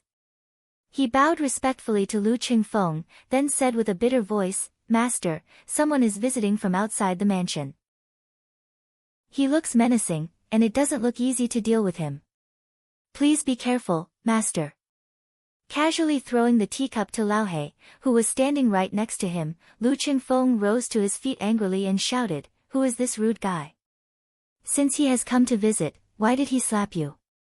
Yan Fu was a servant of Duke Yan Li's mansion, and he had been serving as the chief steward of Duke Yan Li's mansion for nearly 100 years. When Lu Qingfeng first came to Ji City, he was still a little worried about Yan Fu and the other old stewards. However, after a period of observation, especially after Yan Jiuhui used the power of scouting office to cooperate with the investigation, he found out that the loyalty of Yan Fu and the other stewards of Duke Yan Li's mansion was absolutely impeccable. For these loyal and reliable old men in the mansion, Lu Qingfeng had been relying more and more on them. But now, Yan Fu was slapped by someone. This was not a slap to Yan Fu, but a slap to Lu Qingfeng's face. Yan Fu let out a bitter laugh, lowered his voice and said, "Master, you have to be careful. The visitor is very arrogant, as if she is here to cause trouble. The people following her are all imperial guards of the scouting office. Apart from the east, south, west, and central wind guards, there was another independent department in scouting office, the palace guards. All the people in this palace guards were elites selected from 10,000, and they were responsible for protecting the important members of the imperial clan. Normally, the palace guards would only appear around the members of the lineal clan of Great Yan Dynasty. The so-called lineal clan of Great Yan Dynasty was the lineal clan of Emperor Yan Dan's eldest son, the crown prince of Great Yan Dynasty. The palace guards were responsible for protecting the crown prince of Yan Dan, the crown prince's son, the crown prince's eldest son, as well as the lineal clan of the crown prince. According to the rule of Great Yan Dynasty, the palace guards were responsible for protecting the lineal clan of the future crown prince of Great Yan Dynasty. Upon learning that the man who slapped Yan Fu was followed by the palace guards, Lu Qingfeng's face turned a little unsightly. Yet, Wu Qi sneered and said, "Someone from the lineal clan? So what? Yan Fu, did he tell you his name and background?" Yan Fu bowed his head and said carefully, "Mr. Wu Qi, that man is a very fierce man. He slapped me and a few of my children the moment he saw me. He said he wanted Master to welcome him personally, but he didn't tell us his name and background. However, no one has the guts to impersonate the palace guards serving her." Wu Qi and Lu Qingfeng exchanged a glance. Lu Qingfeng snorted coldly and asked Xiaohe to gather a group of guards. Together with Yan Bugui, who had rushed here after hearing the news, they quickly walked towards the entrance of the Duke Mansion. They went around a few pavilions and walked past the big courtyard behind the mansion. When they came to the screen wall behind the main entrance, they heard a soft and tender voice of a lady coming from outside the door, "Your Duke Yan Lu is too arrogant. It has been so long, and he still hasn't come out to welcome the guest. Are you looking down on me?" A crystal-clear sound of slapping was heard, as if someone was slapped again. Lu Qingfeng's expression changed again. He quickened his pace and dashed out of the mansion with just a few steps. Outside the entrance of Duke Yan Li's mansion, nearly 100 palace guards, clad in dark green soft armors, were escorting a luxurious four-wheeled coach. 12 gatekeepers of Duke Yan Li's mansion were kneeling down at the bottom of the stairs in front of the entrance, and were being slapped by 2 teenage girls who looked like serving ladies. The dozens of guards standing before the entrance of the Duke Mansion wanted to step forward and stop them, but they were stopped by those palace guards. Both sides were at daggers drawn, and a fight could break out at any time. "Stand back!" Lu Qingfeng shouted out lightly. The dozens of palace guards quickly took a few steps back. However, those palace guards were insatiable. With a faint smile on their faces, they strode forward and chased after these palace guards, all the way up the stairs in front of the Duke Mansion. Wu Qi snorted coldly and stamped his feet forcefully. Meng Xiaobai, who was following closely behind Lu Qingfeng, let out a loud shout. Together with a few guards from Meng village, they lifted up their iron spears and dashed forward. The iron spear, which had the diameter of a small bowl, was thrust forward, bringing up a swooshing sound of wind and forcing the dozens of palace guards who had just stepped onto the stairs back down. 2 serving ladies, who had their eyes narrowed into a thin line and were slapping the gatekeepers, cried out in shock. They hastily ran to the side of the coach, looked at the direction of the coach and murmured something under their breath. "Yo, it's so difficult to meet Duke Yan Lu." The soft and delicate voice of a lady came out from the coach.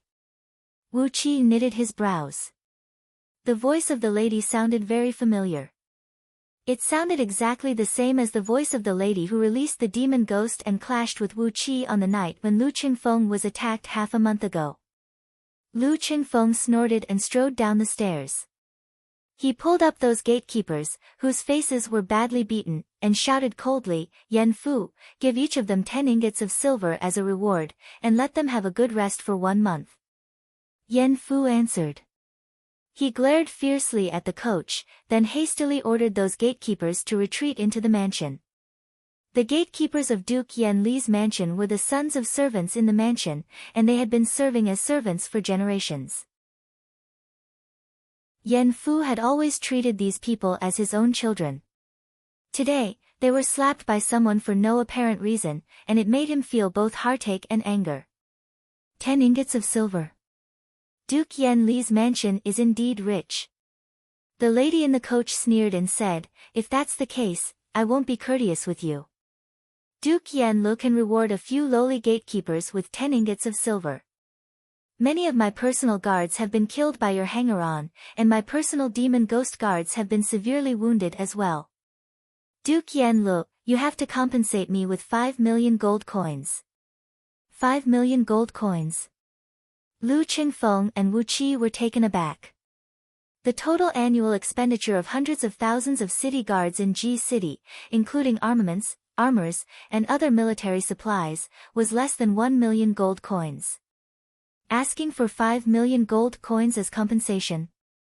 That was not the way to demand an exorbitant price. Wu Qi sneered and said, "Who are you? Please come out and talk to me." The lady sneered and said, Do you think I'm afraid of you? Come out and talk to me, then come out and talk to me. I'm here to denounce you. If you don't give me an explanation today, I'll make sure you won't be able to move a single step in Ji City." Suddenly, the door on one side of the coach opened up, and a slim figure walked out slowly. Chapter 77. Autumn water as divine jade as bones, just like a fairy walking on ripples entering the mortal world. The lady who walked out from the coach was the most beautiful lady Wu Qi had ever seen since he arrived in this world. Even the barbarian girl who had merged with the innate water serpent in the depths of Meng Mountains was not as beautiful as this young lady. She was so beautiful that it could shake one's soul. If there was a source of calamity in this world, then it should be this young lady. Wu Qi was not surprised that he used the word tragic to describe her.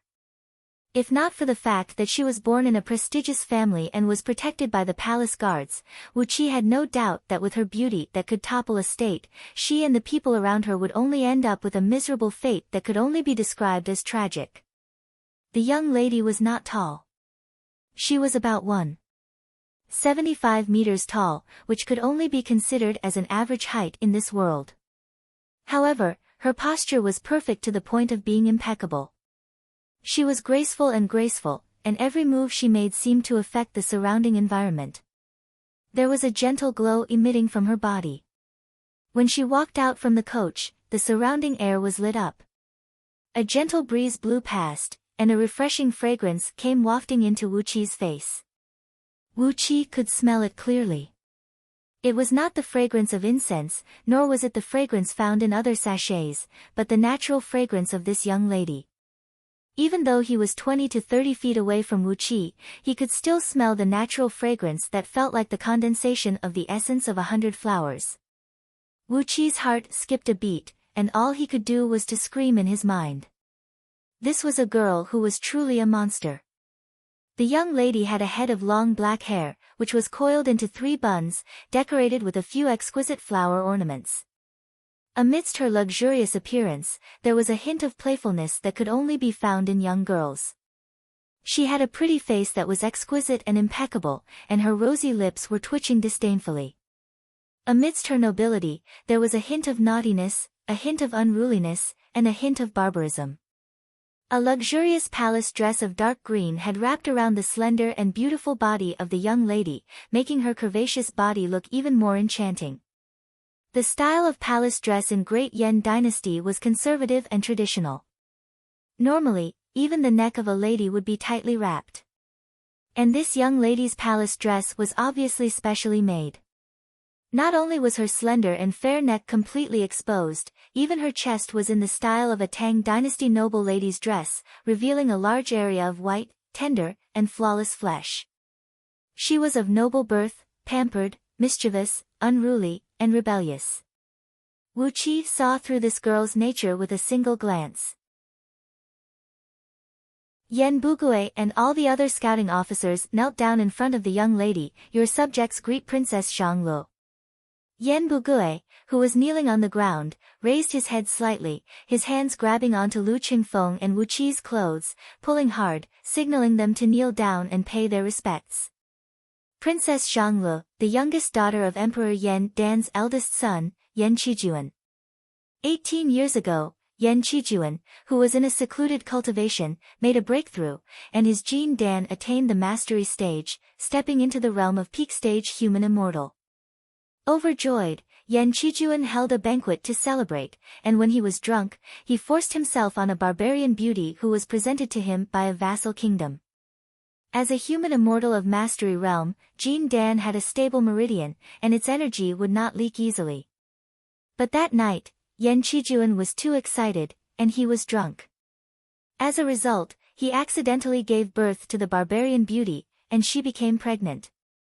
After 3 years of pregnancy, the barbarian beauty gave birth to a baby, who was the current Princess Xianglu. Meanwhile, the barbarian beauty had consumed too much of her energy during the 3 years of pregnancy, and after giving birth to Xianglu, her blood essence dried up and she died. A barbarian beauty who was presented to the crown prince of Great Yan dynasty by a vassal kingdom was a peerless beauty that could only be seen once in a million people. Princess Xianglu had inherited her mother's peerless beauty, and she was even more beautiful than her mother. Ever since she was young, she was given the title of the #1 beauty in Great Yan dynasty.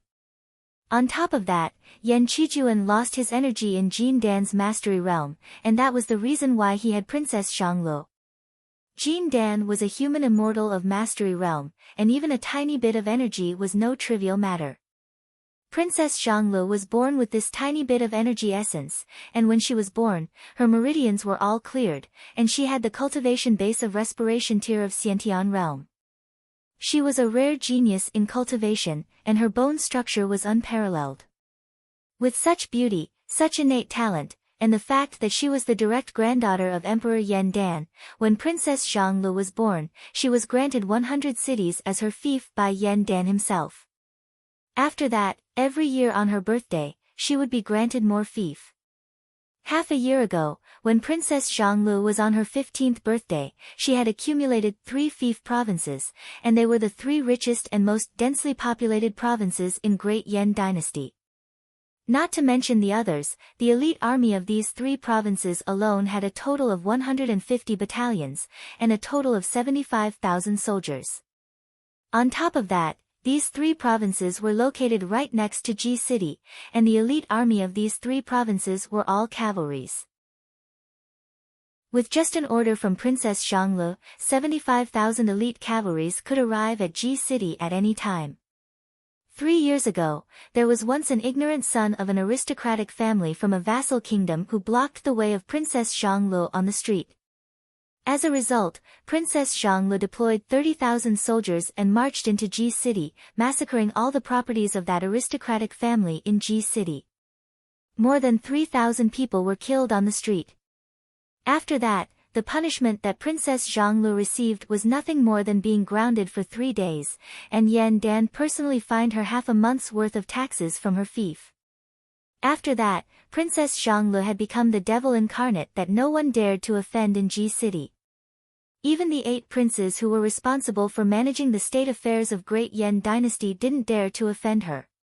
Even the title of Princess Xianglu was given to her by Yan Dan after she took a fancy to Zhangli Palace, the place where Yan Dan used to have his secluded cultivation. After that, she forcefully snatched Zhangli Palace, which occupied an area of a few hundred miles, from Yan Dan's hands. Great Yan dynasty had been founded for over 2,000 years, and Yan Dan had been living in seclusion in Zhangli Palace for over 1,700 years. Every single grass and every single tree in that place was personally planted and taken care of by Yan Dan. However, it only took Princess Xianglu 3 days to make Yan Dan own Zhangli. From this, one could tell how important she was in Yan Dan's heart, and how much he loved her. Who dared to offend such a person? Who dared to offend her? Using the simplest words, Yan Bugui told Lu Qingfeng and Wu Qi, fearing that they would be disrespectful to Princess Zhang and bring trouble to themselves. After learning about Princess Zhang Li's background, and her towering arrogance in Ji City, Lu Qingfeng felt his head spinning, and couldn't react for a long time. How did he offend such a disaster that he couldn't afford to offend? Princess Zhang was the most beloved granddaughter of Yan Dan, and she was his direct descendant. On the other hand, Lu Qingfeng was just a descendant of the 9th clan of Yan clan, which was founded by the 9th son of Yan Dan's concubine. Although he had shed a drop of his blood and returned to the clan, his background was, after all, an illegitimate son. No matter it was in terms of intimacy or seniority, there was a huge gap between him and Princess Zhang, and there was no way they could be compared. Following the pulling force of Yan Bugui, Lu Qingfeng knelt down on the ground, bowed feebly and said, Duke Yan Lu, Zhuo Guizheng of Great Yan Dynasty, offers greetings to Princess. Princess Zhang held her head high, snorted coldly and said, Yan Buji can be considered as a good man. He wandered around the world, and brought me many interesting and novel things from different kingdoms. Therefore, I still remember his kindness. But, you're not a good man. On the first day you came to the city, you killed my good friend, Taba Qingye, right in front of me, and killed so many of my personal guards. I'll make you pay for this. With her head held high, supported by 2 serving ladies, she slowly walked up the stairs of Duke Yan Li's mansion. With a cold voice, Princess Zhang said, if I didn't show up, you could barely appease my anger with 5 million gold coins. But, since you've asked me to come out from the coach, do you think you can send away those lowly beggars with just 5 million gold coins? Escorted by a large group of imperial guards, Princess Zhang came straight to the main hall of Duke Yan Li's mansion, where the guests were received. Without being greeted by anyone, she sat down on the main seat in the middle. She gave Lu Qingfeng a glance, whose face had turned pale, then Princess Zhang said with a gentle voice, I'm not an unreasonable person. You've killed Taba Qingye, and many of my personal guards. Pay me 50 million gold coins, and I'll let this matter go. 50 million gold coins. Lu Qingfeng's face suddenly turned pale, while Yan Fu's face darkened, his eyes rolled up and he fainted on the ground. 50 million gold coins, this was the total annual tax revenue of the few strongest vassal kingdoms of Great Yan Dynasty. If Lu Qingfeng were to pay 50 million gold coins now, he would have to immediately sell off all the properties in his fief of 2 provinces, such as iron mountains, gold mines, copper mines, and all the other mines. He would also have to sell off all the shops and their employees. He would also have to sell off all the farmlands, forests, pastures, mansions, and everything else. Perhaps, he would be able to gather such a huge sum of money. Yan Bugui was struck dumb. He stared blankly at Princess Zhang, then asked an extremely stupid question, Your Highness, do you know how much 50 million gold coins are worth?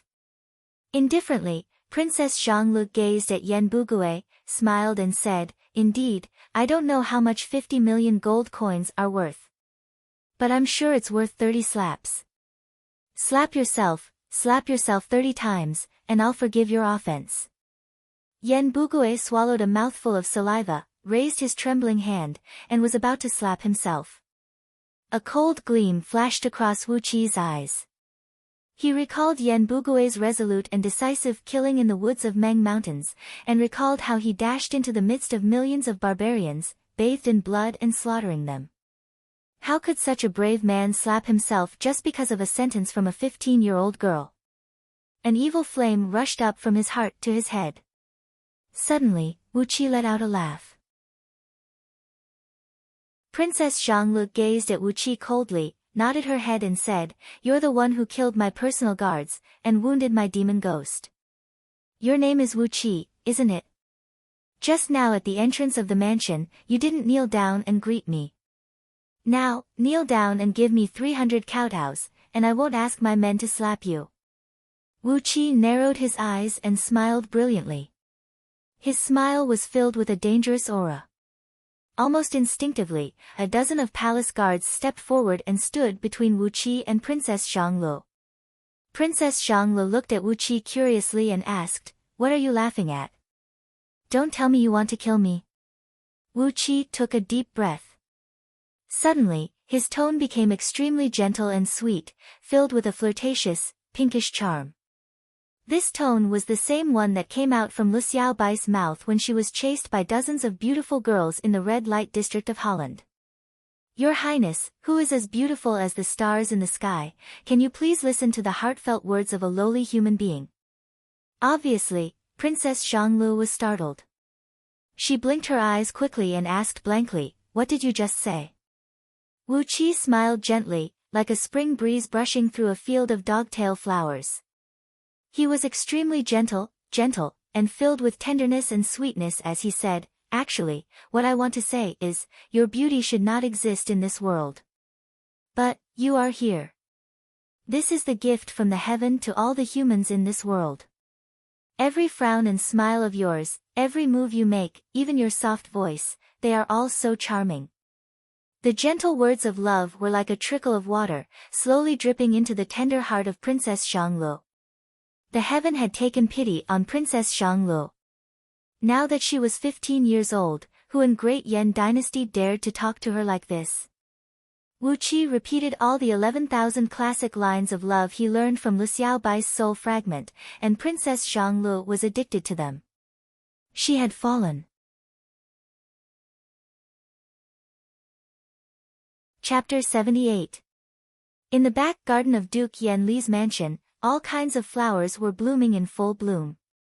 The previous Duke Yan Lu, Yan Buji, was a man who paid great attention to the atmosphere of life. In his back garden, apart from the fresh flowers that never wilted, the exotic fruit trees that bore fruit all year round, there were also countless strange and rare vines. In the center of the back garden, there was a small lake that measured about 1 mile in circumference. Ancient trees that stood over 200 feet tall could be seen lining the edge of the lake. Countless pale purple vines were seen pouring down from the ancient trees like a waterfall. These pale purple vines were the heavenly purple vine, an ancient species. With the help of the towering ancient trees, the vines and leaves formed into a pale purple curtain on the east and south side of the lake. Countless thumb-sized crimson vines were blooming, emitting a fragrant aroma under the dim light of the night. The entire back garden was filled with the aroma of these blooming heavenly purple vine. Amidst the dense vines, several dozens of large white birds had built their nests. Under the moonlight, these graceful birds were stretching their wings and letting out long and melodious chirps. Occasionally, a few large birds would be attracted by the moonlight, flapping their wings soundlessly and flying up into the sky, chasing after the shadow of the moon and casting their graceful shadows on the surface of the lake. On a floating platform in the center of the lake, measuring several tens of feet in both width and length, Wu Qi and his company were having a merry time, drinking and enjoying themselves. Princess Xianglu, who came to Wu Qi with a large group of people, was sitting right next to Wu Qi with a big smile on her face, clinking wine cups with Wu Qi and drinking to their heart's content. She was a 15-year-old teenage girl who grew up in the depths of the imperial palace. Her birth mother had passed away when she was young, and her father and grandfather who doted on her had been in secluded cultivation all year round. Since she was young, no one had taken care of her, let alone making friends with her. Since Xianglu was born, although she had been living a luxurious life, enjoying endless wealth and splendor, the truth was, she was just like a wild goat on the hillside, with no one taking care of her. Since she was young, she had never heard such splendid words of praise from Wu Qi, and who dared to do that to her face? Even if there were some who approached her with various motives, how would these sons of the influential clans of Great Yan Dynasty have the courage to speak such sweet words of love to Princess Xianglu, and speak such frivolous and flirtatious words to her? Only Wu Qi dared to do so, and he really did it. Therefore, in just a short period of time, he had conquered Princess Xianglu, who was only 15 years old and in the prime of her youth. Wu Qi, you have to tell me the truth. Is Xianglu really beautiful? Princess Xiangli's face was blushing. She was already half drunk. Not just beautiful, but absolutely beautiful. I swear to the heavens, in all these years, I have never seen a woman more beautiful than you. Compared to you, all the women in the world are not even worth a strand of your hair. Boldly, Wu Qi reached out his hand and lifted a strand of Princess Zhongli's long hair. Slowly, he let the strand of hair slide down from his fingertip, glinting with a dark green hue under the moonlight. Princess Zhonglu took a deep breath. Her blushing face became even more bashful. Is what you said true? But, no one has ever told Zhonglu that she is so beautiful. Princess Zhonglu moved closer to Wu Qi, and nearly half of her body was pressed into Wu Qi's chest. Lu Qingfeng and Yan Bugui, who were standing at the side, were throwing sidelong glances at them. They kept pouring cup after cup of fine wine into their mouths while grimacing in pain. Wu Qi smiled faintly, revealing his 8 snow-white teeth. Gently, he stroked Princess Zhongli's hair, then with a deep and charming voice, he said, "All the women in the world will not praise your beauty in front of you, because they are jealous of you. Except for me, no man in the world dares to describe your perfection in front of you, because they are ashamed of their own inferiority." Princess Zhonglu picked up her wine cup, smilingly clinked it with Wu Qi's and said, "But, why did you tell Zhonglu the truth?" Wu Qi pointed his finger at the surface of the lake. 20 feet away, a light pink lotus flower drifting on the surface of the lake floated up and landed on Wu Qi's palm. He brought the lotus flower to Princess Zhonglu and said with a low voice, "The gentleness of bowing her head is exactly like the shyness of the lotus flower.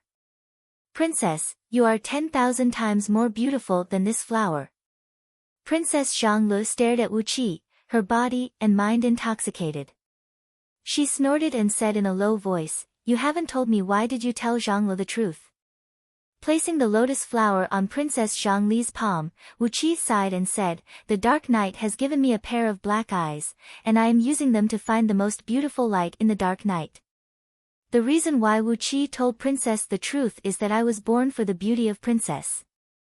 Lu Qingfeng suddenly shivered.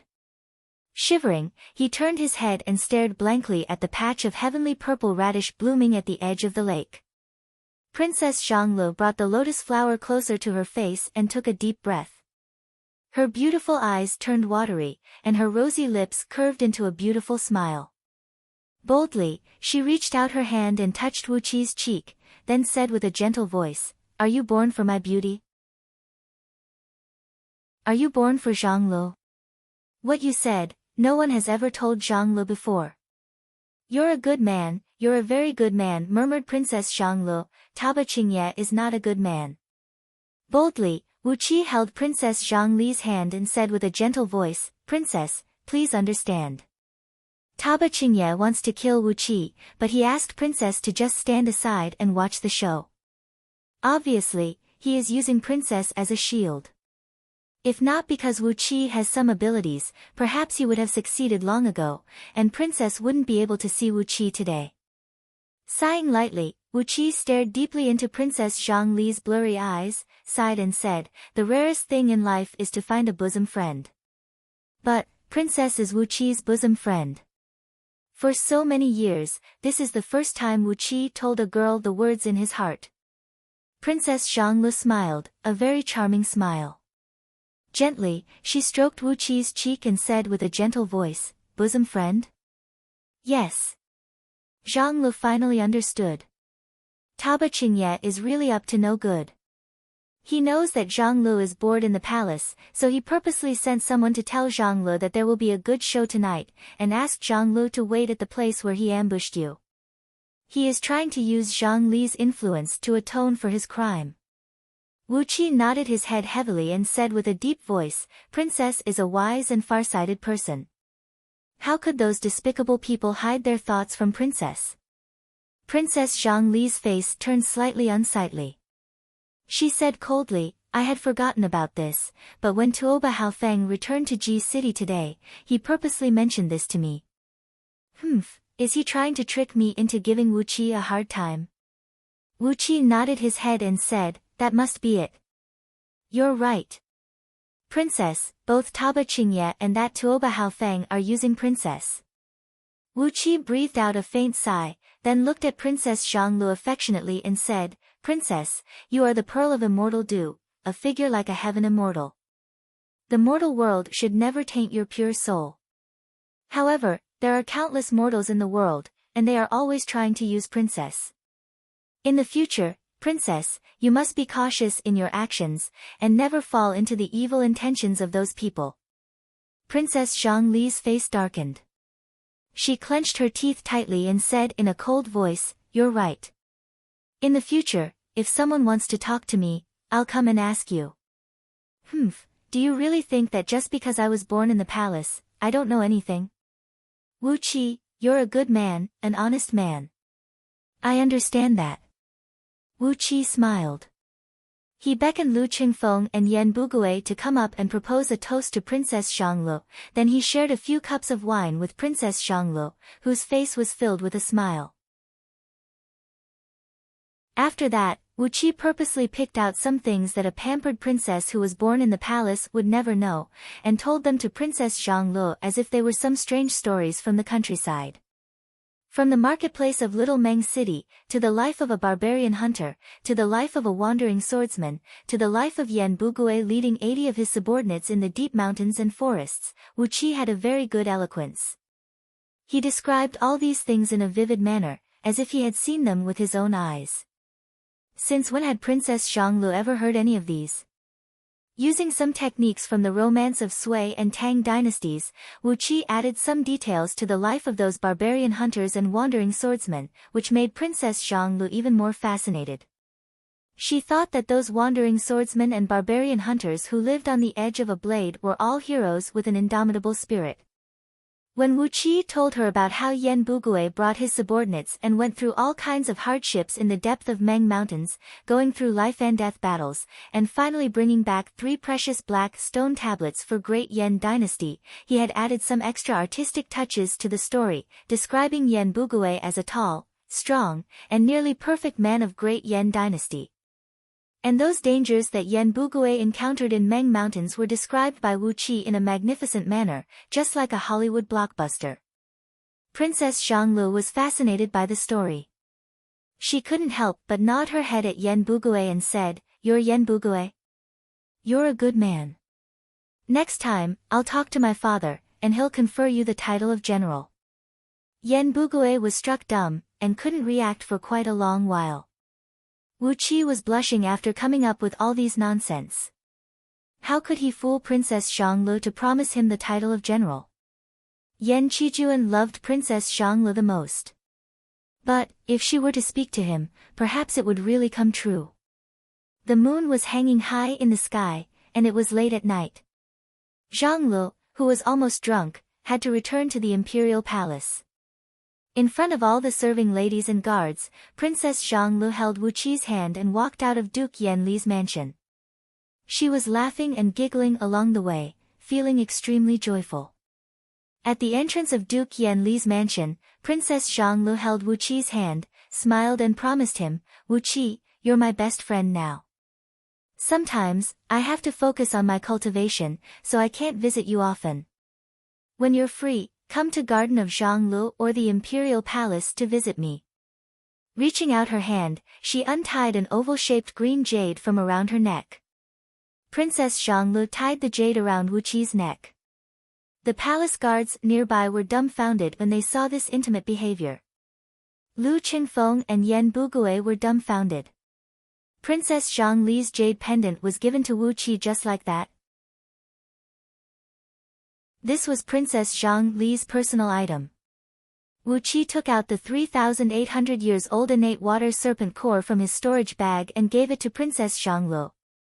Wu Qi doesn't have anything valuable with him, but this inner core of a spirit beast is what Wu Qi uses for his daily cultivation.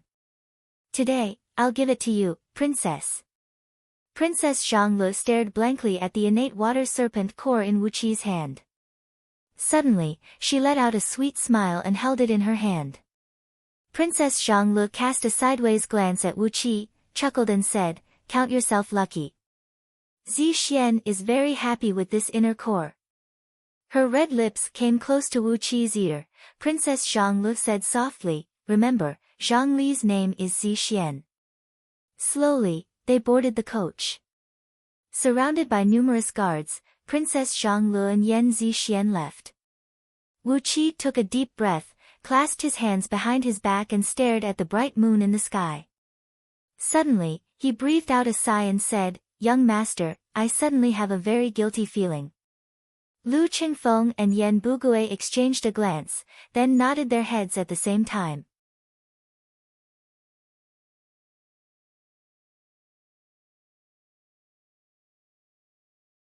Chapter 79. The morning dew had moistened the streets of Ji City, and a misty white mist was drifting and lingering in the streets and alleys. Riding on a single-horned deer, Wu Qi brought a group of attendants back to Duke Yan Li's mansion. Early in the morning, he brought Lu Qingfeng's authorization document and visited 7 government offices that were related to fiefs in Ji City. With great effort, he finally helped Yu Xian obtain the fief of a county that was offered as a reward by Chief General Jing Ke. The reward offered by Chief General was set in stone, and there was no loophole in it. A fief of a county was very attractive, but if it wasn't Yu Xian, who was an influential person, or if it was the previous Lu Qingfeng, it might not be a blessing for him to obtain this fief. Perhaps, on the second day after he obtained the fief, he would drown in a river for no apparent reason, just like his birth father. Even if it were the current Duke Yanle, Lu Qingfeng, if he were to obtain a huge fief for no apparent reason, he would definitely be envied by the other influential members of various sections. This was not a good thing for Lu Qingfeng's development in Great Yan Dynasty. Therefore, he decided to let Yu Xian, who held a high position and held a great power, bear this trouble. Besides, without this fief as a reward, it was still a question whether Lu Qingfeng could inherit the title of Duke Yanlu. But now, this fief was finally transferred to Yu Xian's hand using all kinds of excuses. The trouble was gone. Lu Qingfeng could sit firmly on the seat of Duke Yanlu, and he had also gained the friendship of all the imperial elders of Great Yan Dynasty, represented by Yu Xian. With that, Lu Qingfeng's foundation had become even more solid. The clatter of hooves was loud and clear. Wu Qi dismounted from his mount in front of the entrance of Duke Yan Li's mansion, and under the attentive greeting of a few gatekeepers, he walked up the stairs. He pulled off his cloak that was stained with dew and handed it to one of the guards. When Wu Qi was about to enter the mansion, a luxurious coach suddenly came out from an alley not far away.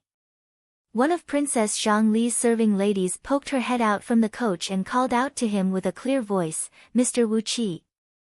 Wu Qi was taken aback, then hastily walked up to her and bowed gracefully to the serving lady, "Oh, Miss Baizhu. What can I do for you?" Of the 2 serving ladies of Princess Zhanglu, one of them was called Baizhu, who was standing in front of Wu Qi. She had a slender and intelligent appearance, and was a natural-born beauty. The other one was called by Miao. Her figure was plump and round, and she had a tender and naive personality. Moreover, she was slightly silly. Between both of them, the one who was usually in charge of handling all sorts of affairs for Princess Zhanglu was this clever and witty Baizhu. Baizhu covered her mouth and giggled, then lowered her voice and said, "I have something to do." She rolled her eyes and gave the surroundings a glance. After ordering a few palace guards who followed closely beside the coach to leave, Baizhu giggled and said, "When Princess woke up early this morning, she immediately asked someone to go to Garden of Zhanglu. She wants all the lakes and rivers in Garden of Zhanglu to be filled with water lotuses. Mr. Wu Qi, you've brought quite a lot of trouble to the stewards in Garden of Zhanglu. Hee, the lakes and rivers in Garden of Zhanglu are quite old." Wu Qi let out a hollow laugh. Yesterday, he was forced to do that to Princess Zhanglu, who was a little girl, and caused her to be in a daze. This was not the behavior of a real man. However, Princess Zhanglu actually remembered the water lotus Wu Qi gave her, and she wanted all the lakes and rivers in Garden of Zhanglu to be filled with water lotuses. This made Wu Qi a little dumbfounded and speechless. Baizhu winked at Wu Qi. She rummaged in her sleeve and took out an exquisite dark golden ring, handing it over to Wu Qi. It was a very exquisite ring. Its main body was dark golden in color, and 9 sesame-sized, dark blue gemstones were inlaid on its surface. Following the movement of Bai Zhuer's fingers, a faint glow rippled from the ring, making it look magnificent, noble, and mysterious. Princess told me that Mr. Wu Qi is using a low-grade storage bag. It just so happens that Princess has an extra storage ring, and its quality is not bad. I hope Mr. doesn't mind it, and you can use it for now. The things inside the ring were given to Princess by His Majesty and His Majesty over the years. Princess doesn't need them, but Mr. can keep them for fun. Bai Zhuer grabbed Wu Qi's hand and shoved the ring into Wu Qi's palm. Then, she continued, Princess has come to a critical moment in her cultivation. She has to enter into a meditative state every half a month. If it's a short period, she will come out from her meditation in 2 to 3 days, and if it's a long period, it might take 2 to 3 months. Even Princess herself has no idea how long she will need to enter into a meditative state. In short, when Princess comes out from her meditation, she will come and look for Mr. I hope Mr. doesn't miss her. Tilting her head, Bai Zhuer gazed at Wu Qi, who seemed to be in a daze. Then, she slapped her own forehead, giggled and said, I almost forgot. She reached her hand into another sleeve and fumbled for a while, then pulled out a palm-sized dark green medallion and shoved it into Wu Qi's palm. This is the token of 7 swallows, the highest authority in Ji City that Princess can obtain. With this token, Mr. can freely enter and exit the inner city at night, and the imperial palace during the day. Apart from a few forbidden places and secret palaces, you can go anywhere you want. Taking a deep breath, Bai Zhuer continued, the authority of this token of 7 swallows is extremely great. Princess has only reported it to Mr., and you can never let it fall into the hands of anyone else. After giving Wu Qi a few hurried instructions, Bai Zhuer kept thinking about Princess Xianglu, who had once again entered into a meditative state. Thus, she hastily urged her servants to send her back to the imperial palace. Wu Qi took out a storage ring and a token, and couldn't say a word for a long while. The token of swallow was a special token of Great Yan dynasty. It was entirely dark green in color, the favorite color of the influential members of Great Yan dynasty, and it was also the color of the court attire worn by all the ministers of Great Yan dynasty. There were patterns of wind and clouds engraved on the token, and swallows could be seen flying amidst the wind and clouds. The lowest was 1 swallow, and the highest was 9 swallows. The token of 9 swallows was owned by only Emperor Yan Dan. According to the legends, the token of 8 swallows was only owned by Jing Ku, Gao Jianli, and a few other important ministers. The token owned by the 8 princes was only at the level of 7 swallows. With this token, one could basically do whatever he wanted in Ji City. However, the token that Princess Xianglu applied for Wu Qi was at the level of 7 swallows. From this, it could be seen that Princess Xianglu held a mighty power in Ji City, and it could also be seen that she had a strange relationship with Wu Qi. Twitching his lips, Wu Qi fiddled with the token for a while, then shoved it into the storage ring. He smiled bitterly and said, how did I end up in a situation where I used a little goldfish to deceive a little girl? With just a few plagiarized words and a little bit of scheming, I've managed to seduce a descendant of a noble family. Am I too lucky? Or am I too unlucky? Laughing bitterly, Wu Qi dripped a drop of blood onto the storage ring, then branded a thread of divine sense onto it. With that, he had successfully taken over the ownership of the ring. When he sent his divine sense into the ring, he was immediately startled by the huge space inside. The storage bag he stole from Old Devil and Lord Flame only had the storage space of 3 rooms, and the standard size of a room was only 15 feet in both width and length, and less than 10 feet in height. At this moment, the storage bag was fully filled with all the gold, silver, jewelry, and all kinds of energy stones and minerals he had found in Little Meng City. As for the storage ring given to him by Princess Xianglu, it was about 1,000 feet in both width and length, and the height was about 1,000 feet as well. It was simply the storage space of a skyscraper. The huge space inside looked a little empty, and a few huge bronze chests were hovering in midair, emanating faint ripples of energy. Wu Qi scanned through the bronze chests with his divine sense, and couldn't help but twitch his lips. These chests measured 6 feet in both width and length, and were about 3 feet in height. The characters of Great Yan Dynasty's Imperial Treasury were engraved on their covers. From the nameplate underneath, Wu Qi could tell that these chests were the inventory of Great Yan Dynasty's strategic storage, but they were taken out by Princess Zhanglu as a favor. There was a total of 8 chests, and all of them were neatly polished, each the size of an adult's fist. All of them were upper-grade water elemental energy. All of them were dark blue in color, glinting brightly like the color of the deepest ocean, and contained an extremely powerful water elemental energy. The total amount of upper-grade water elemental energy stones in these 8 chests was at least 100,000. These were the strategic storage of Great Yan Dynasty's Imperial Treasury. Only God knew how Princess Zhanglu took them out from the Imperial Treasury, and how did she erase the trace of these energy stones from the account book. Wu Qi felt his scalp go numb, and he couldn't help but admire the audacity of Princess Zhanglu. Why do I have a feeling that I've become Xiao Bai, that guy who lives off a woman all year round? Shaking his head in a self-mocking manner, Wu Qi used his divine sense to scan the several dozens of cold jade medicine bottles placed next to the 8 bronze chests. There was a mark on each of these medicine bottles, which was engraved with the words innate water pill. There was a total of 36 medicine bottles, and in each of them were 12 half-transparent, dark blue spirit pills, the size of a pigeon's egg. They were emanating powerful ripples of water elemental energy. Princess Zhongli's cultivation base was much stronger than Wu Qi's. After all, when she was born, she already had the cultivation of respiration tier of Xiantian realm. On top of that, she had been cultivating for over 10 years. Although she was always playing around, with the help of countless spirit medicines and energy stones provided by Great Yan Dynasty, she had now steadily stepped into the embryonic breath realm of Xiantian realm.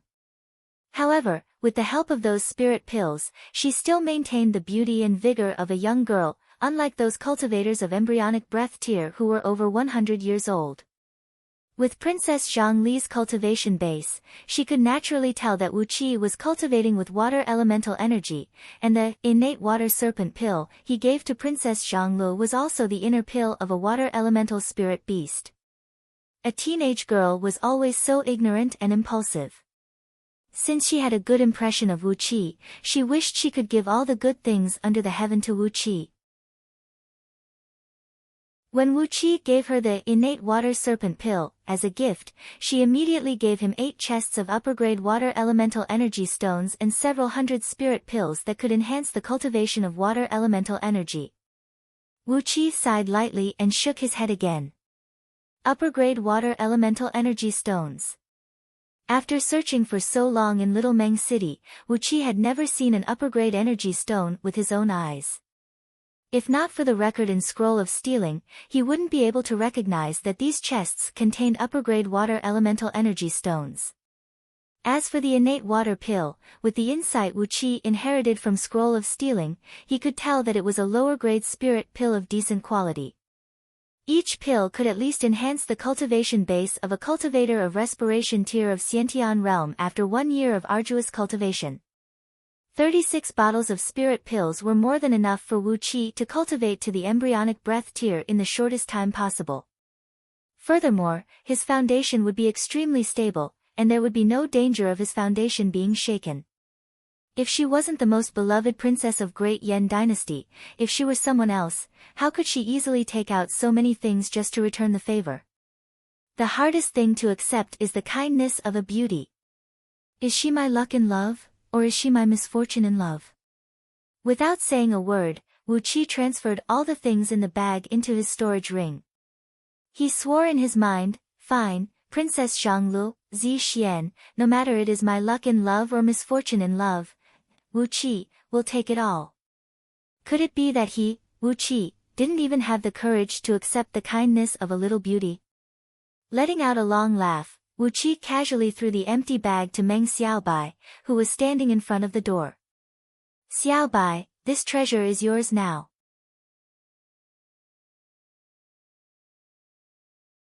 Chapter 80. Wu Qi leaned his back against the window, looking down at those young men who were having fun wantonly a few levels below. A faint sneer could be seen on his face. They were still young, and their seniors still had several dozens of years to hold the power. Therefore, they still had several dozens of years to waste. To them, being absurd once in a while was just a small matter that was pleasing to the eyes, and nothing serious. The rest of them were from wealthy clans as well. Although they were not the eldest son, their status was not low, and they were highly valued in their clans. They were the candidates for the main leadership of their clans. Wu Qi smiled, then spat a mouthful of phlegm towards Tuoba Haofeng, who was standing on the deck. Without a doubt, as the clan leader of the 9th clan of Great Yan Dynasty, Lu Qingfeng held the title of duke and the official position of Zhuoguozheng. Lu Qingfeng had the highest status and noblest status among all of them. Therefore, all the young men who surrounded him were from the most influential and wealthy clans in Great Yan Dynasty. Some of their seniors were serving as officials in the imperial court, and they were at least holding the position of prime minister or above. There were even a few young men whose seniors held the prestigious positions of the 9 ministers. Suddenly, a shrill scream was heard. A young girl, who could not be older than 14 years old, had her clothes ripped off by a few playboys. Laughing and laughing merrily, they lifted her up and threw her into the river. One of the playboys quickly stripped off his clothes, yelling and yelling as he leaped off the boat and hugged the girl who was laughing and shrieking. 2 meat worms were tangled up in the river. Amidst the girl's strange cry of pain, a stream of blood slowly drifted on the surface of the water. As if he had sensed Wu Qi's gaze, the purple-robed young man raised his head abruptly, staring fiercely at Wu Qi with a pair of eyes as sharp as blades. Therefore, Lu Qingfeng indulged in debauchery, drinking and visiting prostitutes with these young men, singing and having fun, disguising himself as a playboy. Apart from the occasional sharp glint that flashed in Lu Qingfeng's eyes, anyone could tell that he was a good-for-nothing from head to toe. Moreover, he was the kind of good-for-nothing who was extremely lucky and had accumulated a lot of good karma in his previous life. Great Yan Dynasty had been established for over 2,000 years. Of course, there were elites like Yan Bugui, who could brave the frost and snow to carry out the military mission in the remote mountains, and he would be gone for 3 to 5 years. Naturally, there were also those good-for-nothings who, because of their good backgrounds, had their bright futures decided since they were young, so they were all good-for-nothings. There was a kind of restlessness in his soul that wanted Wu Qi to join these debauches and enjoy those young and beautiful bodies to his heart's content. However, the firmness and calmness that came from the depths of Wu Qi's soul shattered this restlessness. This was not what he was pursuing, and he was not willing to waste his time and energy on such a meaningless thing. It was as if a group of devils were dancing chaotically on the pleasure boat, and the atmosphere was foul. Wu Qi threw away the wine cup and kicked away 2 courtesans who were trying to leap at him. Obviously, they had consumed a large amount of immortal ascension powder as well. Wu Qi frowned. Lu Qingfeng had gradually gained a firm foothold in Ji City, and had begun to expand his social network. It was time for Wu Qi to start making some plans. Therefore, on a small hill next to Myriad Red River, someone had occupied a large piece of land and built a large number of villas, countless restaurants and brothels. There were also nearly 1,000 pleasure boats of different sizes on the river, and it had become the largest entertainment venue in Ji City. Almost half of the young men on this boat were the eldest sons of various influential clans. If nothing went wrong, they would inherit the official positions and titles of nobility of their clans in Great Yan Dynasty. In the future, they would be the high officials who could control the future of Great Yan Dynasty. But at the moment, they were just a group of debauches from influential clans, spending their youth and energy in an unbridled manner on the pleasure boat. Taba Haofeng's challenge resounded throughout the entire pleasure boat. The noisy pleasure boat that was filled with a foul atmosphere a moment ago suddenly turned into a deathly silence. Great Yen Dynasty had been established for over 2,000 years, but it had never developed the modern technology found on Earth. At most, the common people could only collect some natural coal and use it as fuel. There was no pollution in this world. Therefore, the river was extremely clear. The red leaves and the colorful petals merged together on the surface of the myriad red river, which was dark green in color and crystal clear. It was as if countless fresh flowers and red leaves were wrapped in a transparent crystal. It was an extremely gorgeous and charming scene. Although he had received a large amount of energy stones and spirit pills from Princess Zhanglu, Wu Qi still wanted to join an immortal sect. Lu Qingfeng needed a foundation, and so did Wu Qi. Among the itinerant cultivators, it was impossible for there to be a cultivator who was too strong, but among the immortal sects, the existence of geniuses was allowed. The white meat worms rolled and rolled on the deck of the pleasure boat, and the sound of their bodies hitting each other could be heard coming from far away. A couple dozens of hedonistic young masters were clapping and cheering excitedly, and some of them were even whistling shrilly like local ruffians. A large group of gorgeously dressed girls were mingling among these hedonistic young masters, trying their best to seduce them. The upper reaches of the myriad red river was a stretch of lofty mountains and lofty ridges. It was filled with trees that looked like maple trees, called gillen of red leaves. Throughout the year, palm-sized red leaves drifted into the river along with the wind, and were brought down by the rushing water. Half of the river was dyed red, and that was how it got its name. Both sides of the myriad red river were farmlands and manors developed by the people of Great Yen Dynasty. The people of Great Yen Dynasty, who were born to be close to nature, had planted all kinds of flowers and trees along the banks of the river. Flowers bloomed and never withered in all 4 seasons, and countless colorful petals fell into the river, dyeing the entire river with 7 colors. When the countless petals and leaves of the myriad red river flowed into it, the entire river was dyed with a myriad of colors.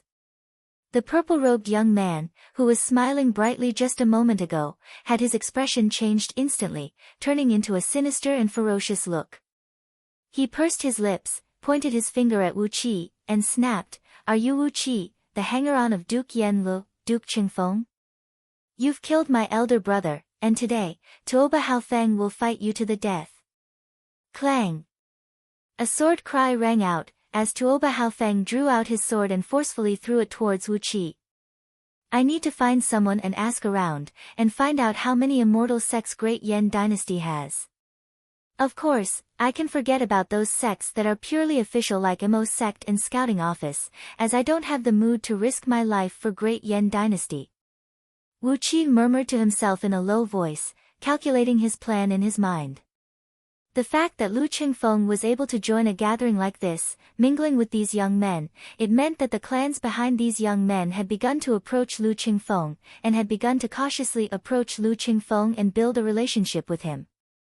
Perhaps, these influential clans would not pledge their allegiance to Lu Qingfeng, but it was never a bad thing for them to build a relationship with a core member of the imperial clan.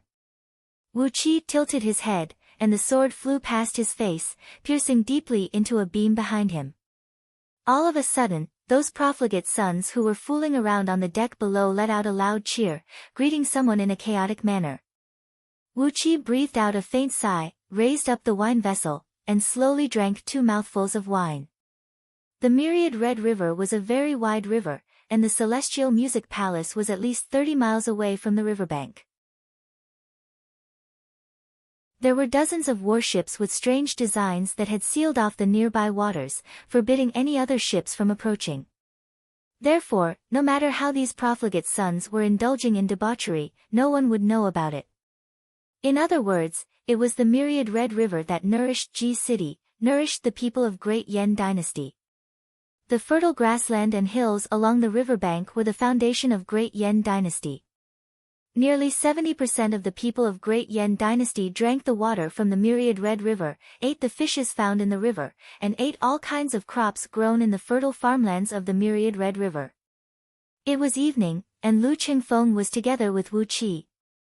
On the largest pleasure boat in the myriad red river, the Celestial Music Palace, they were mingling with a group of young nobles of Great Yen Dynasty.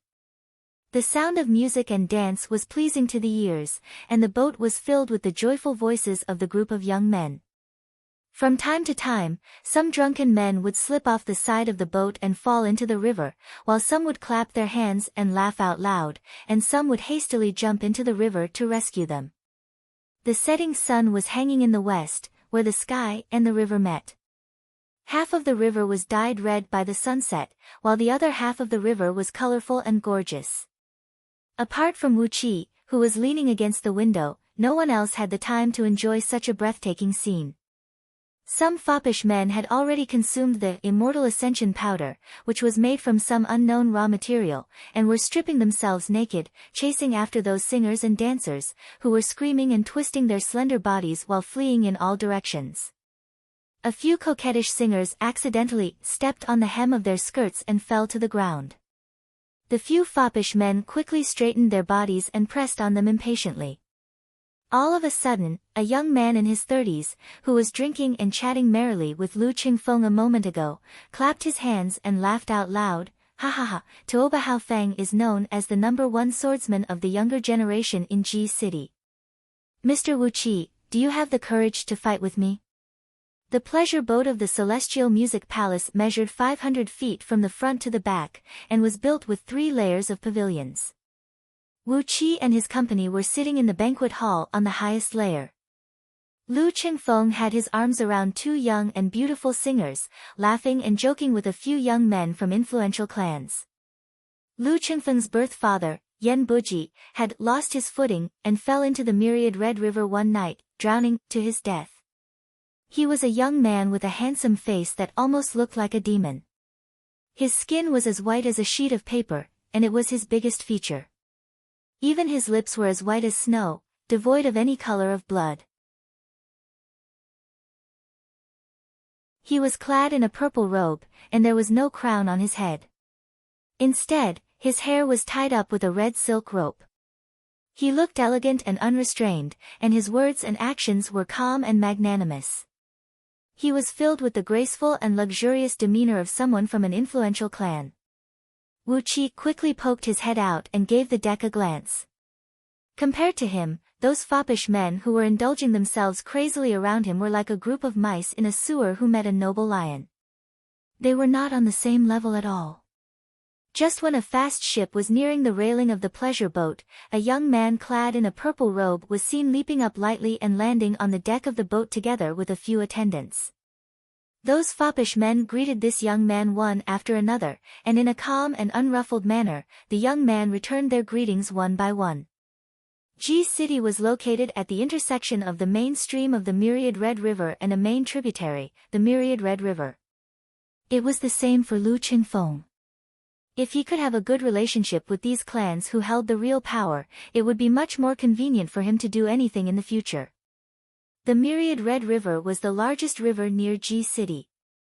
Compared to the Yangtze River that Wu Qi knew, no matter it was the length, width, depth, or even the flow of water per second, the Myriad Red River was at least 100 times larger than the Yangtze River. It was a huge river that ran across the entire territory of over 100 vassal kingdoms of Great Yan Dynasty from east to west, and its drainage basin covered nearly half of the entire Great Yan Dynasty.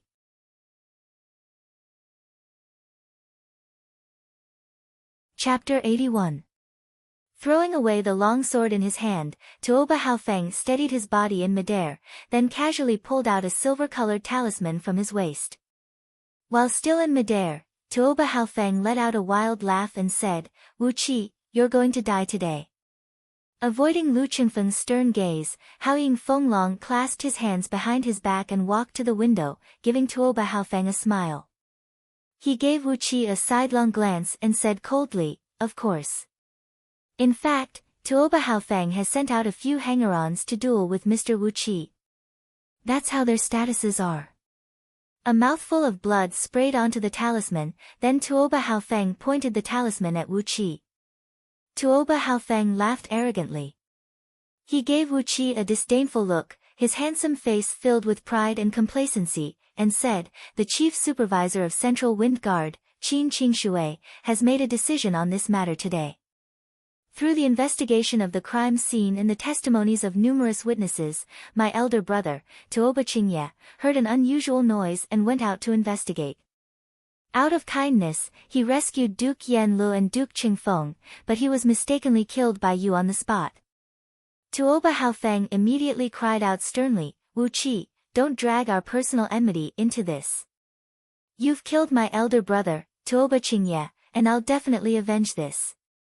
Qin Qingshui, I really want to see what kind of scheme you have in your mind. Lu Qingfeng's heart was filled with hatred. He turned around abruptly and gave Haoying Fenglong a fierce glare. It just so happened that Haoying Fenglong was looking at Lu Qingfeng as well. When he saw Lu Qingfeng's ferocious gaze, he suddenly squeezed out a smile and nodded at Lu Qingfeng. However, there was not even a hint of a smile in that smile, and it looked very fake. Dead silence. In particular, the singers and dancers of the Celestial Music Immortal Palace covered their mouths tightly. Lu Qingfeng's expression flickered. It was obvious that Tuoba Qingye had used prohibited weapons, and had even activated the city defense mechanism of Ji City to assassinate him. Yet, in the end, he, Tuoba Qingye, had become a good man who stood up for justice. Moreover, this good man was mistakenly killed by Wu Qi. Now, Tuoba Haofeng was in the right. Even flying flowers and leaves could hurt people. A mouthful of phlegm from a warrior of the Meridian cultivating tier was no weaker than a bullet from a large-caliber sniper rifle. Tuoba Haofeng's eyes turned red. He lost his composure and roared out, then exerted all his strength to hack 72 times at Wu Qi.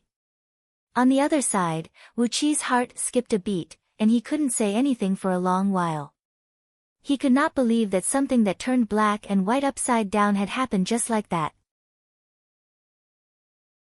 With a sense of superiority that came from his innate talent, Tuoba Haofeng turned to the group of hedonistic sons and said, all of you are the best friends of Tuoba Haofeng, and I want you to be the judge of this matter. When Haofeng's elder brother heard the unusual commotion, he brought many guards and went out to rescue Duke Yan Lu, who was attacked. But in the end, he was brutally killed by Wu Qi and his men. Don't you think that my elder brother was wronged? Should I seek revenge from Wu Qi? Those hedonistic sons were looking at each other, and apart from a few who had consumed too much immortal ascension powder, none of them said a word. Although they were hedonistic sons, they were not stupid. Participating in the battle between the Xian kingdom and a duke was something that only a stupid pig would do. It was true that Lu Qingfeng was the clan leader of a branch clan of Great Yan dynasty, but the monarch of Xian kingdom, Tuoba clan, also had the title of duke. On top of that, he had established his own kingdom, and his actual power was much stronger than Lu Qingfeng, a duke. Wu Qi turned his head and gave those hedonistic sons on the deck a look of excitement. He sneered and said, you know I've killed Tuoba Qingye, but why did I kill him? Do you know the ins and outs of the matter? He used a military crossbow, trying to assassinate my young master. Unhurriedly, Wu Qi stood where he was, using his sword to block Tuoba Haofeng's sword with ease. Tuoba Haofeng's sword technique was ingenious, but his cultivation base was merely at the peak of Hotian realm. Thus, he posed no threat to Wu Qi. In Great Yan dynasty, the Minister of Justice was in charge of all the laws and punishments, and it held a great power. Haoying clan was a wealthy clan that rose in the recent 700 years, not the clan that founded Great Yan dynasty. The founding clans of Great Yan dynasty, such as Jing clan, Gao clan, and Qin clan, and the Haoying clan, Qinshan clan, Gao Xian clan, and many others that rose after the founding of Great Yan dynasty, had always had a clear distinction in the imperial court of Great Yan dynasty. In the banquet hall behind Wu Qi, Haoying Fenglong, one of the 9 ministers of Great Yan dynasty, the Minister of Justice, Haoying clan, suddenly laughed. Duke Yan Lu, you're wrong. Although the Xian kingdom is one of the vassal states of Great Yan dynasty, and the monarch of Xian kingdom is also a duke in Great Yan dynasty. Although Tuoba Haofeng is just a son of a concubine, and he wants to fight with the hanger-on of Duke Yan Lu, it is because of Mr. Wu Qi's status. Laughing wildly, Tuoba Haofeng suddenly leaped towards Wu Qi like a wild tiger that had gone mad. His right arm spun like a windmill, slashing 13 times towards Wu Qi's head. The sword beams moved like lightning, bringing with them an immense coldness as they circled around Wu Qi's body. His sword technique was broad and simple, simple and heavy. When the sword strikes were unleashed, it felt like a great mountain was pressing down from above, trying to crush Wu Qi into pieces. Wu Qi lowered his head and looked at all the people on the deck. He sneered disdainfully. The wind brought by the sword was whistling, and the sword beams were as dense as raindrops. However, with his mind in a chaotic state, how could Tuoba Haofeng possibly hurt Wu Qi? Wu Qi dodged his attack effortlessly, then sprung his right leg and kicked right onto Tuoba Haofeng's lower abdomen, sending him flying 70 to 80 feet away. Great skill, great cultivation base. Tuoba Haofeng took a deep breath, raised his head and looked at Wu Qi, sneered, and said, "Can you fight a duel to the death with me?" All the information about Great Yan Dynasty that he had sorted out during the past few days flashed across Wu Qi's mind. He laughed self-mockingly and said, "What young Master Feng Long is trying to say is that Tuoba Haofeng has given me a great honor by challenging me to a duel." Tuoba Haofeng's sword technique changed. From the heavy and simple sword technique, it changed into a soft and gentle sword technique that was as dense as the spring breeze and drizzle. He lowered his voice and roared with a twisted face, "The day before yesterday, Princess Zhang went to Duke Yan Li's mansion, and when she came back, she ordered someone to give me a scolding. Today, I went to the imperial palace to seek an audience with Princess, and she granted me the permission. But today, I was chased out by Bai Zhu'er with a stick in her hand. If this is not because of you, then what is the reason?" With a bright and innocent smile on his face, Wu Qi looked like an innocent and adorable child who knew nothing about the world. However, his tone was extremely evil and ghastly. "Hee, the chastity of Princess Zhang will be mine. In a few days, I'll pluck this fresh flower and enjoy it to my heart's content. It is said that a girl will never forget her first man for the rest of her life." Hee. Both men fought fiercely for over a dozen rounds. The raging sword energies forced those hedonistic sons and those ladies who were watching the fight to stay far away from the bow of the ship. There was no one left within a circumference of 100 feet. Using the momentum of the sword, Tuoba Haofeng thrust himself into the circle of swords formed by Wu Qi. Suddenly, he laughed and asked in a low voice, "Wu Qi, do you really think I'm here to avenge that idiot, Tuoba Qingye?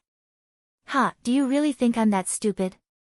Then, he waved both arms and unleashed an invisible energy that pushed those hedonistic sons, singers and dancers far away. Standing before Tuoba Haofeng, Wu Qi stretched out his hand toward Tuoba Haofeng and gently crooked his finger at him. "Tuoba Haofeng, come, I'd like to see what your Xian kingdom is trying to do." Viciously, he thrust his sword at Wu Qi for over 30 times, each strike never leaving Wu Qi's chest and neck. "You've killed Tuoba Qingye," Tuoba Haofeng cried out fiercely in a low voice. "I don't have enough time to thank you for that. But, you've made Princess Zhang keep her distance from me. This hatred, can't be washed away even with all the water in the myriad Red River. Wu Qi, do you know that if not for you, sooner or later, I would have made Princess Zhang my woman?" The silver talisman measured 2 feet and 4 inches long, and 6 inches wide. On its surface, there was only a simple image of a sword piercing into the sky. When the talisman was unleashed, the surrounding air became extremely sharp. The breeze from the river blew across Wu Qi's body, causing him to feel a slight pain on his skin and flesh. All the hedonistic sons on the deck could only see a white beam flashing by. Suddenly, Tuoba Haofeng, who had been acting calmly and magnanimously, took a quick step back, wielded the sword in his hand and slashed into the air. A loud clang rang out. Tuoba Haofeng was forced to take 3 steps back, and a hole the size of a bowl was created on the deck. The monarch of Xian Kingdom, Tuoba clan, was also a feudal lord who was conferred the title of Great Yan Dynasty. Naturally, Haoyin clan had a close relationship with Tuoba clan. Slowly, Taba Haofeng raised the water-pattern turtle scale sword in his hand, which had been thoroughly tempered. On the blade of the sword, which was as clear as water and had a faint snowflake pattern, there was now a thumb-sized chip. However, this precious sword, which was strong enough to break a stone pillar, was turned into a scrap by Wu Qi with just a mouthful of phlegm. The Celestial Music Palace was constructed with an extremely sturdy 1,000-years-old black teak wood, and its deck was half a foot thick. Not even an ordinary arrow could penetrate through it. Yet, Wu Qi's phlegm had actually created a hole the size of a bowl on the deck. This was not something that an ordinary man could do. If not for the fact that Wu Qi's innate water energy was extremely condensed, and its quality was comparable to a cultivator of breath condensation tier, how could his phlegm cause such a destructive force? Tuoba Haofeng cried out with a stern voice, "Wu Qi, the hatred of killing my brother is absolutely irreconcilable. This is a sword talisman that I begged from heaven-breaking sword sect with all my belongings. Now, die." After a brief moment of silence, Wu Qi suddenly let out a long laugh. He pulled out his sword and pointed it at Tuoba Haofeng from a distance away. "Cut the crap. Let's fight to the death with our swords." Wu Qi laughed mockingly. He cast a sideways glance at Tuoba Haofeng, and with a backhand swing of his sword, he forced Tuoba Haofeng to take a few steps back. At the same time, he said in a strange tone, "So that's what you're thinking.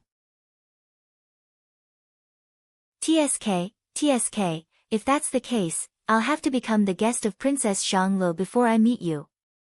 Right after the silver beam appeared, the huge prow of the Celestial Music Palace was instantly shredded into pieces by the endless sword intent. A blinding light enveloped the heaven and earth. From the talisman, a silver beam, as thick as a water bucket, shot whistling out like a long rainbow, piercing straight towards Wu Qi's chest. Wu Qi hastily took 2 steps back, dodging Tuoba Haofeng's sword attack. Then, he casually launched another 2 sword attacks and said with a cold smile, "Why did you do that?" Tuoba Haofeng threw away the sword in his hand, which was smashed into pieces by Wu Qi's thick phlegm. Then, he took over a spare long sword from one of his guards. He flicked the edge of the sword with his finger and said in a long voice, "Oh sword, oh sword. Today, you're going to drink the blood from your enemy's neck. Elder brother, come here quickly. Watch me kill my enemy and avenge you. Poor you. You've tried your best to save me from danger, but you were killed by an ungrateful man like this. Haofeng hates. With a gloomy face, Lu Qingfeng came next to Wu Qi with his hands clasped behind his back. He lowered his head and looked down at Tuoba Haofeng, who was standing on the prow of the prow. "Who do you think you are? How dare you challenge my man? Tuoba Haofeng, remember your identity. You're just a prince born from a concubine of Xian Kingdom." Wu Qi laughed out loud and smashed the windowsill with his palm. He strode out from the windowsill and slowly landed on the prow of the pleasure boat. He looked up at the sky and sneered, "So that's how it is. Tuoba Haofeng, you want to kill me? You're giving Wu Qi a great deal of face." Good. Wu Qi is not someone who doesn't know what's good for him. "My head is right here, let's see if you have the sharp blade to chop it off."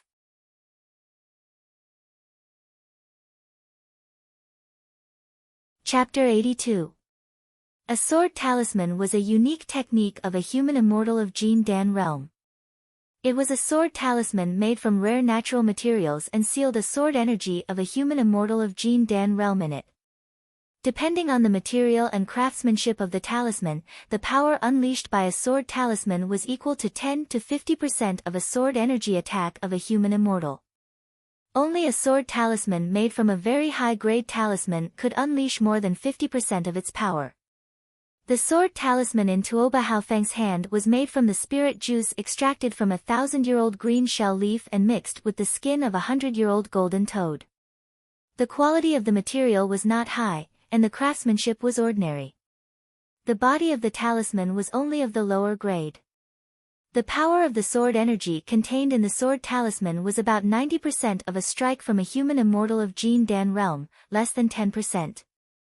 However, 90% of a full force strike from a human immortal of Jin Dan realm was equal to the full force strike from 10 embryonic breath realm Taoists of Xiantian realm. The bow of the Tianlu immortal palace, several tens of feet in circumference, was shattered into pieces. The sword energy blasted out a huge pit with a diameter of over 100 feet, reaching all the way to the bottom of the river. The sword energy spread in all directions. Countless hazy silver beams rolled and twisted in the river, killing countless fish nearby. Wu Qi's body was hovering in the middle of the surging silver sword energy. Both of his hands were placed on top of his head, and a blue light screen was flickering in his palms, blocking the attack of the sword energy. 4 upper-grade water elemental energy stones were hovering near his dantian, and an enormous amount of water elemental energy kept rushing into his body. Through his meridians, which were more than 10 times tougher than ordinary Taoists of Xiantian realm, they were quickly transformed into innate water energy, forming a layer of protective energy outside his body. The pressure on top of his head was like a mountain, and his whole body was being sliced by the sword energy. His skin could not withstand the attack of the sharp sword intent, and had already been torn apart, with large amounts of blood spraying out from under his skin. Wu Qi would have long been torn into pieces by the sword aura if it were not for the fact that his innate water aura was sufficiently condensed, and that he was good at using softness to overcome hardness with softness, as well as using the vortex to wear down the sword aura shot out from the sword talisman. Fortunately, Princess Zhanglu had given Wu Qi 8 boxes of upper-grade water element energy stones, and fortunately, there was a special technique in Scroll of Stealing that could extract all the energy from the energy stones in an instant. If not, Wu Qi would have been smashed into a pulp by the sword talisman. Inch by inch, his body was pushed down to the bottom of the river by the sword energies. Wu Qi raised his head up, and through the blinding blue and silver light, he stared straight at Taba Haofeng, who had a hideous smile on his face, and a pleased expression on his face. Wu Qi remembered his smiling face and the dangerous situation he was in today. If not for his good luck, Tuoba Haofeng would have gotten what he wanted and killed him under the sword talisman. Sword talisman, Tuoba Haofeng had come prepared, he had prepared a sword talisman in advance. Letting out a long cry, 4 water element energy stones in front of Wu Qi's dantian burst out with a blinding light at the same time, then turned into colorless powder and dissipated in the air.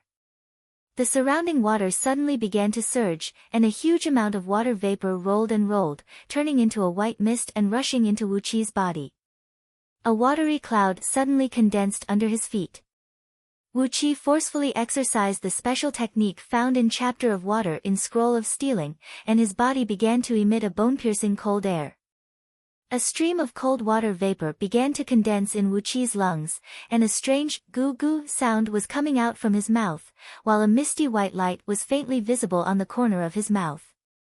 The water element energy contained in the energy stones and the water vapor that rushed into his body were compressed by Wu Qi using a secret technique, and formed into a cold and sharp sword energy in his body. Fearing that the sword energy was not powerful enough, Wu Qi clenched his teeth and pulled out the lower-tier flying sword from his storage ring, which he obtained from killing Air in Little Meng City.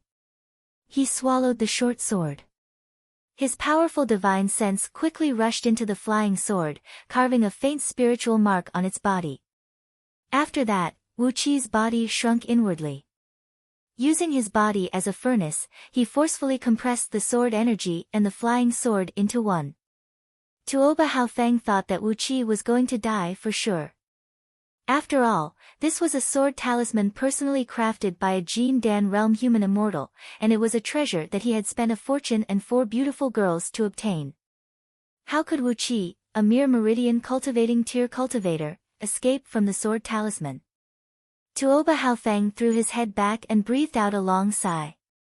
Hot tears rolled down from the corner of his eyes.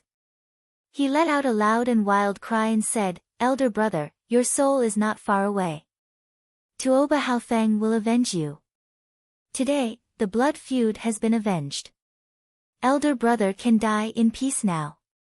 The sword talisman shattered into pieces, and all the sword energy left in it had been completely drained. Tuoba Haofeng's body had lost the recoil force from the sword energy. As a warrior of peak Hotian realm, he didn't have the ability to float in the air. Thus, he made a slight turn and slowly landed on the deck. The river water, which was blasted by the sword energy, was rolling and rolling toward the center. The rumbling of the water waves was so loud that it could make one's eardrums hurt. A large amount of water vapor rolled and rose hundreds of feet up into the sky. Amidst the white water vapor, Wuqi was seen flying up into the sky with a miserable laugh. While letting out a strange laugh, Wuqi suddenly opened his mouth and shot out a 3 feet long white beam, shooting toward Tuoba Haofeng's heart along with a cold breeze. The white beam was extremely cold. Wherever it passed through, all the water vapor and water droplets were frozen into ice, and ice bullets fell down from the sky. Right after Tuoba Haofeng landed on the deck, he was about to greet those stupefied foppish young masters with a reserved smile on his face, announcing the victory of the duel to them. But all of a sudden, he saw a boundless shock and fear in the eyes of those foppish young masters and singing girls. His reaction was also extremely fast. He hurriedly let out a strange cry and his body suddenly leaned to the left. The white beam flashed and pierced into Tuoba Haofeng's heart from the back, coming out from his chest less than 2 inches away from his heart. A large amount of blood-red ice beads sprayed out from Tuoba Haofeng's chest. It was the blood brought out by the sword beam, but it was frozen into ice cubes by the frightening cold breeze that came from the sword beam. Tuoba Haofeng let out a miserable howl. He opened his mouth and sprayed out a stream of blood, but when the blood left his mouth, it immediately froze into a pillar of ice. He opened his mouth and wanted to say something, but a circle of white frost quickly spread from his chest to his entire body. In just a blink of an eye, he had been turned into an ice statue. The personal guards who accompanied Tuoba Haofeng let out a cry of terror. A few of them hastily rushed toward the frozen Tuoba Haofeng, while the others pulled out their swords and charged toward Wuqi. Wuqi's entire body was covered with blood.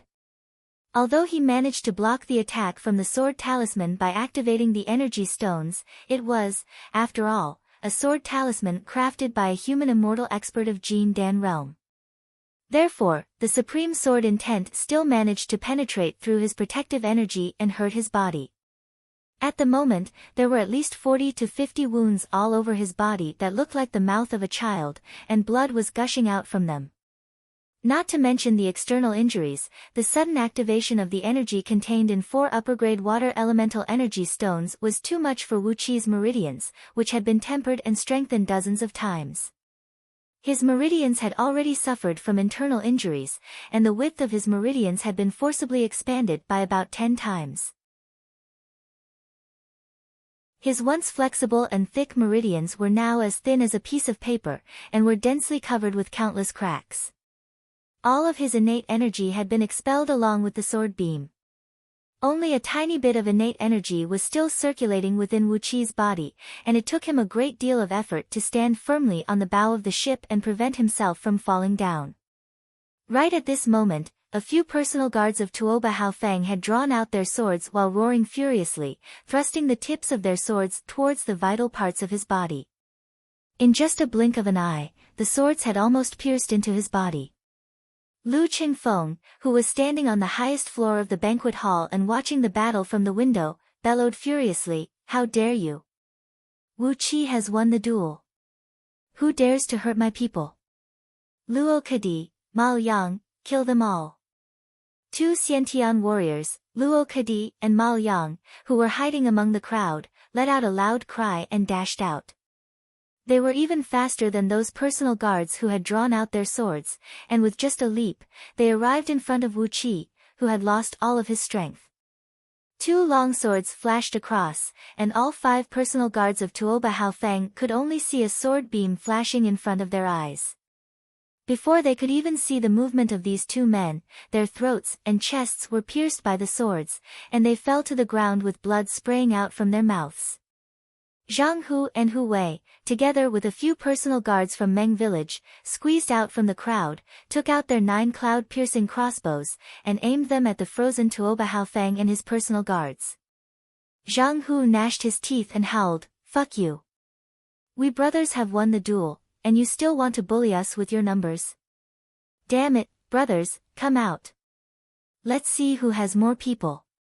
Footsteps were heard coming from all directions, and from a few important spots on the pleasure boat of Tianlu Immortal Palace, figures of the hanger-ons and personal guards of Lu Qingfeng appeared. All of them were holding 9 cloud-piercing crossbows in their hands, staring at all the people on the pleasure boat with ferocious gazes. Standing next to Lu Qingfeng's hanger-ons and personal guards were a great number of scouting office men. They looked at these foppish young masters helplessly, then gestured at them, telling them to back off. Yan Buji had drowned in the myriad Red River, and today, Lu Qingfeng had come to the myriad Red River to enjoy himself. Therefore, how could he not have enough personal guards? 80% of the servants and serving ladies on the pleasure boat of Tianlu Immortal Palace were either the personal guards of Lu Qingfeng, or the secret agents of Scouting Office. When they heard Zhang Hu's roar, they immediately showed up and took control of the situation. At least 309 cloud-piercing crossbows densely covered the entire pleasure boat, emanating a strong killing intent that spread in all directions. Among those foppish young masters on the scene, even those who were the boldest, the most arrogant, and the most despotic had their mouths tightly shut. Chuckling, Lu Qingfeng asked Wu Qi from afar, "Are you all right?" Wu Qi took a deep breath, fished out an innate water pill and swallowed it, slowly releasing a strong medicinal strength to nourish his entire body. Coughing out a mouthful of blood, Wu Qi let out a strange laugh and said, "I feel uncomfortable when I see that pretty boy standing next to you, so I'm not feeling well." Lu Qingfeng let out a loud laugh. Abruptly, he spun around like a whirlwind and gave the stunned Haoying Fenglong 18 slaps in a row. The slaps turned his handsome pretty boy's face green, red, purple, and green, as if someone had opened a dye house, and his face was swollen like a steamed bun. Kicking Haoying Fenglong away, Lu Qingfeng clapped his hands and said with a smile, "I've beaten you up today. If you don't like it, you can ask your Minister of Justice to come and talk to me. Damn it, how dare you provoke me and the people around me with words? Are you tired of living?" Seeing a Duke of Great Yan dynasty cursing and beating a son of a noble clan in such a rude and vulgar manner, all the foppish young masters were struck dumb. However, Wu Qi let out a loud laugh and said, "Well done. Now I feel better. Hee hee, Haoying Fenglong, if you have any resentment, you can ask your Minister of Justice to come and talk to your grandpa Wu Qi." Wu Qi and Lu Qingfeng looked at each other and laughed out loud. Both of them glanced around, and all the foppish young masters on the boat bowed their heads. For a moment, they had a feeling that no one dared to go against them. Suddenly, a cold voice was heard coming from the river far away. The one laughing in front, "Are you Wu Qi from Duke Yan Li's mansion? I'm the current sect leader of Heaven-Breaking Sword Sect, Nia Baihong. I'm here to take you as my disciple." The laughter of Wu Qi and Lu Qingfeng came to an abrupt stop. You're tuning into the Blissful Bookshelf YouTube channel. We're so grateful for your support, and don't forget to subscribe to join us on this incredible journey through captivating stories. Your generosity through donations truly makes a world of difference, as it's the primary source of revenue that allows me to expand and enhance this channel for you. Thank you from the bottom of my heart for being a part of this adventure.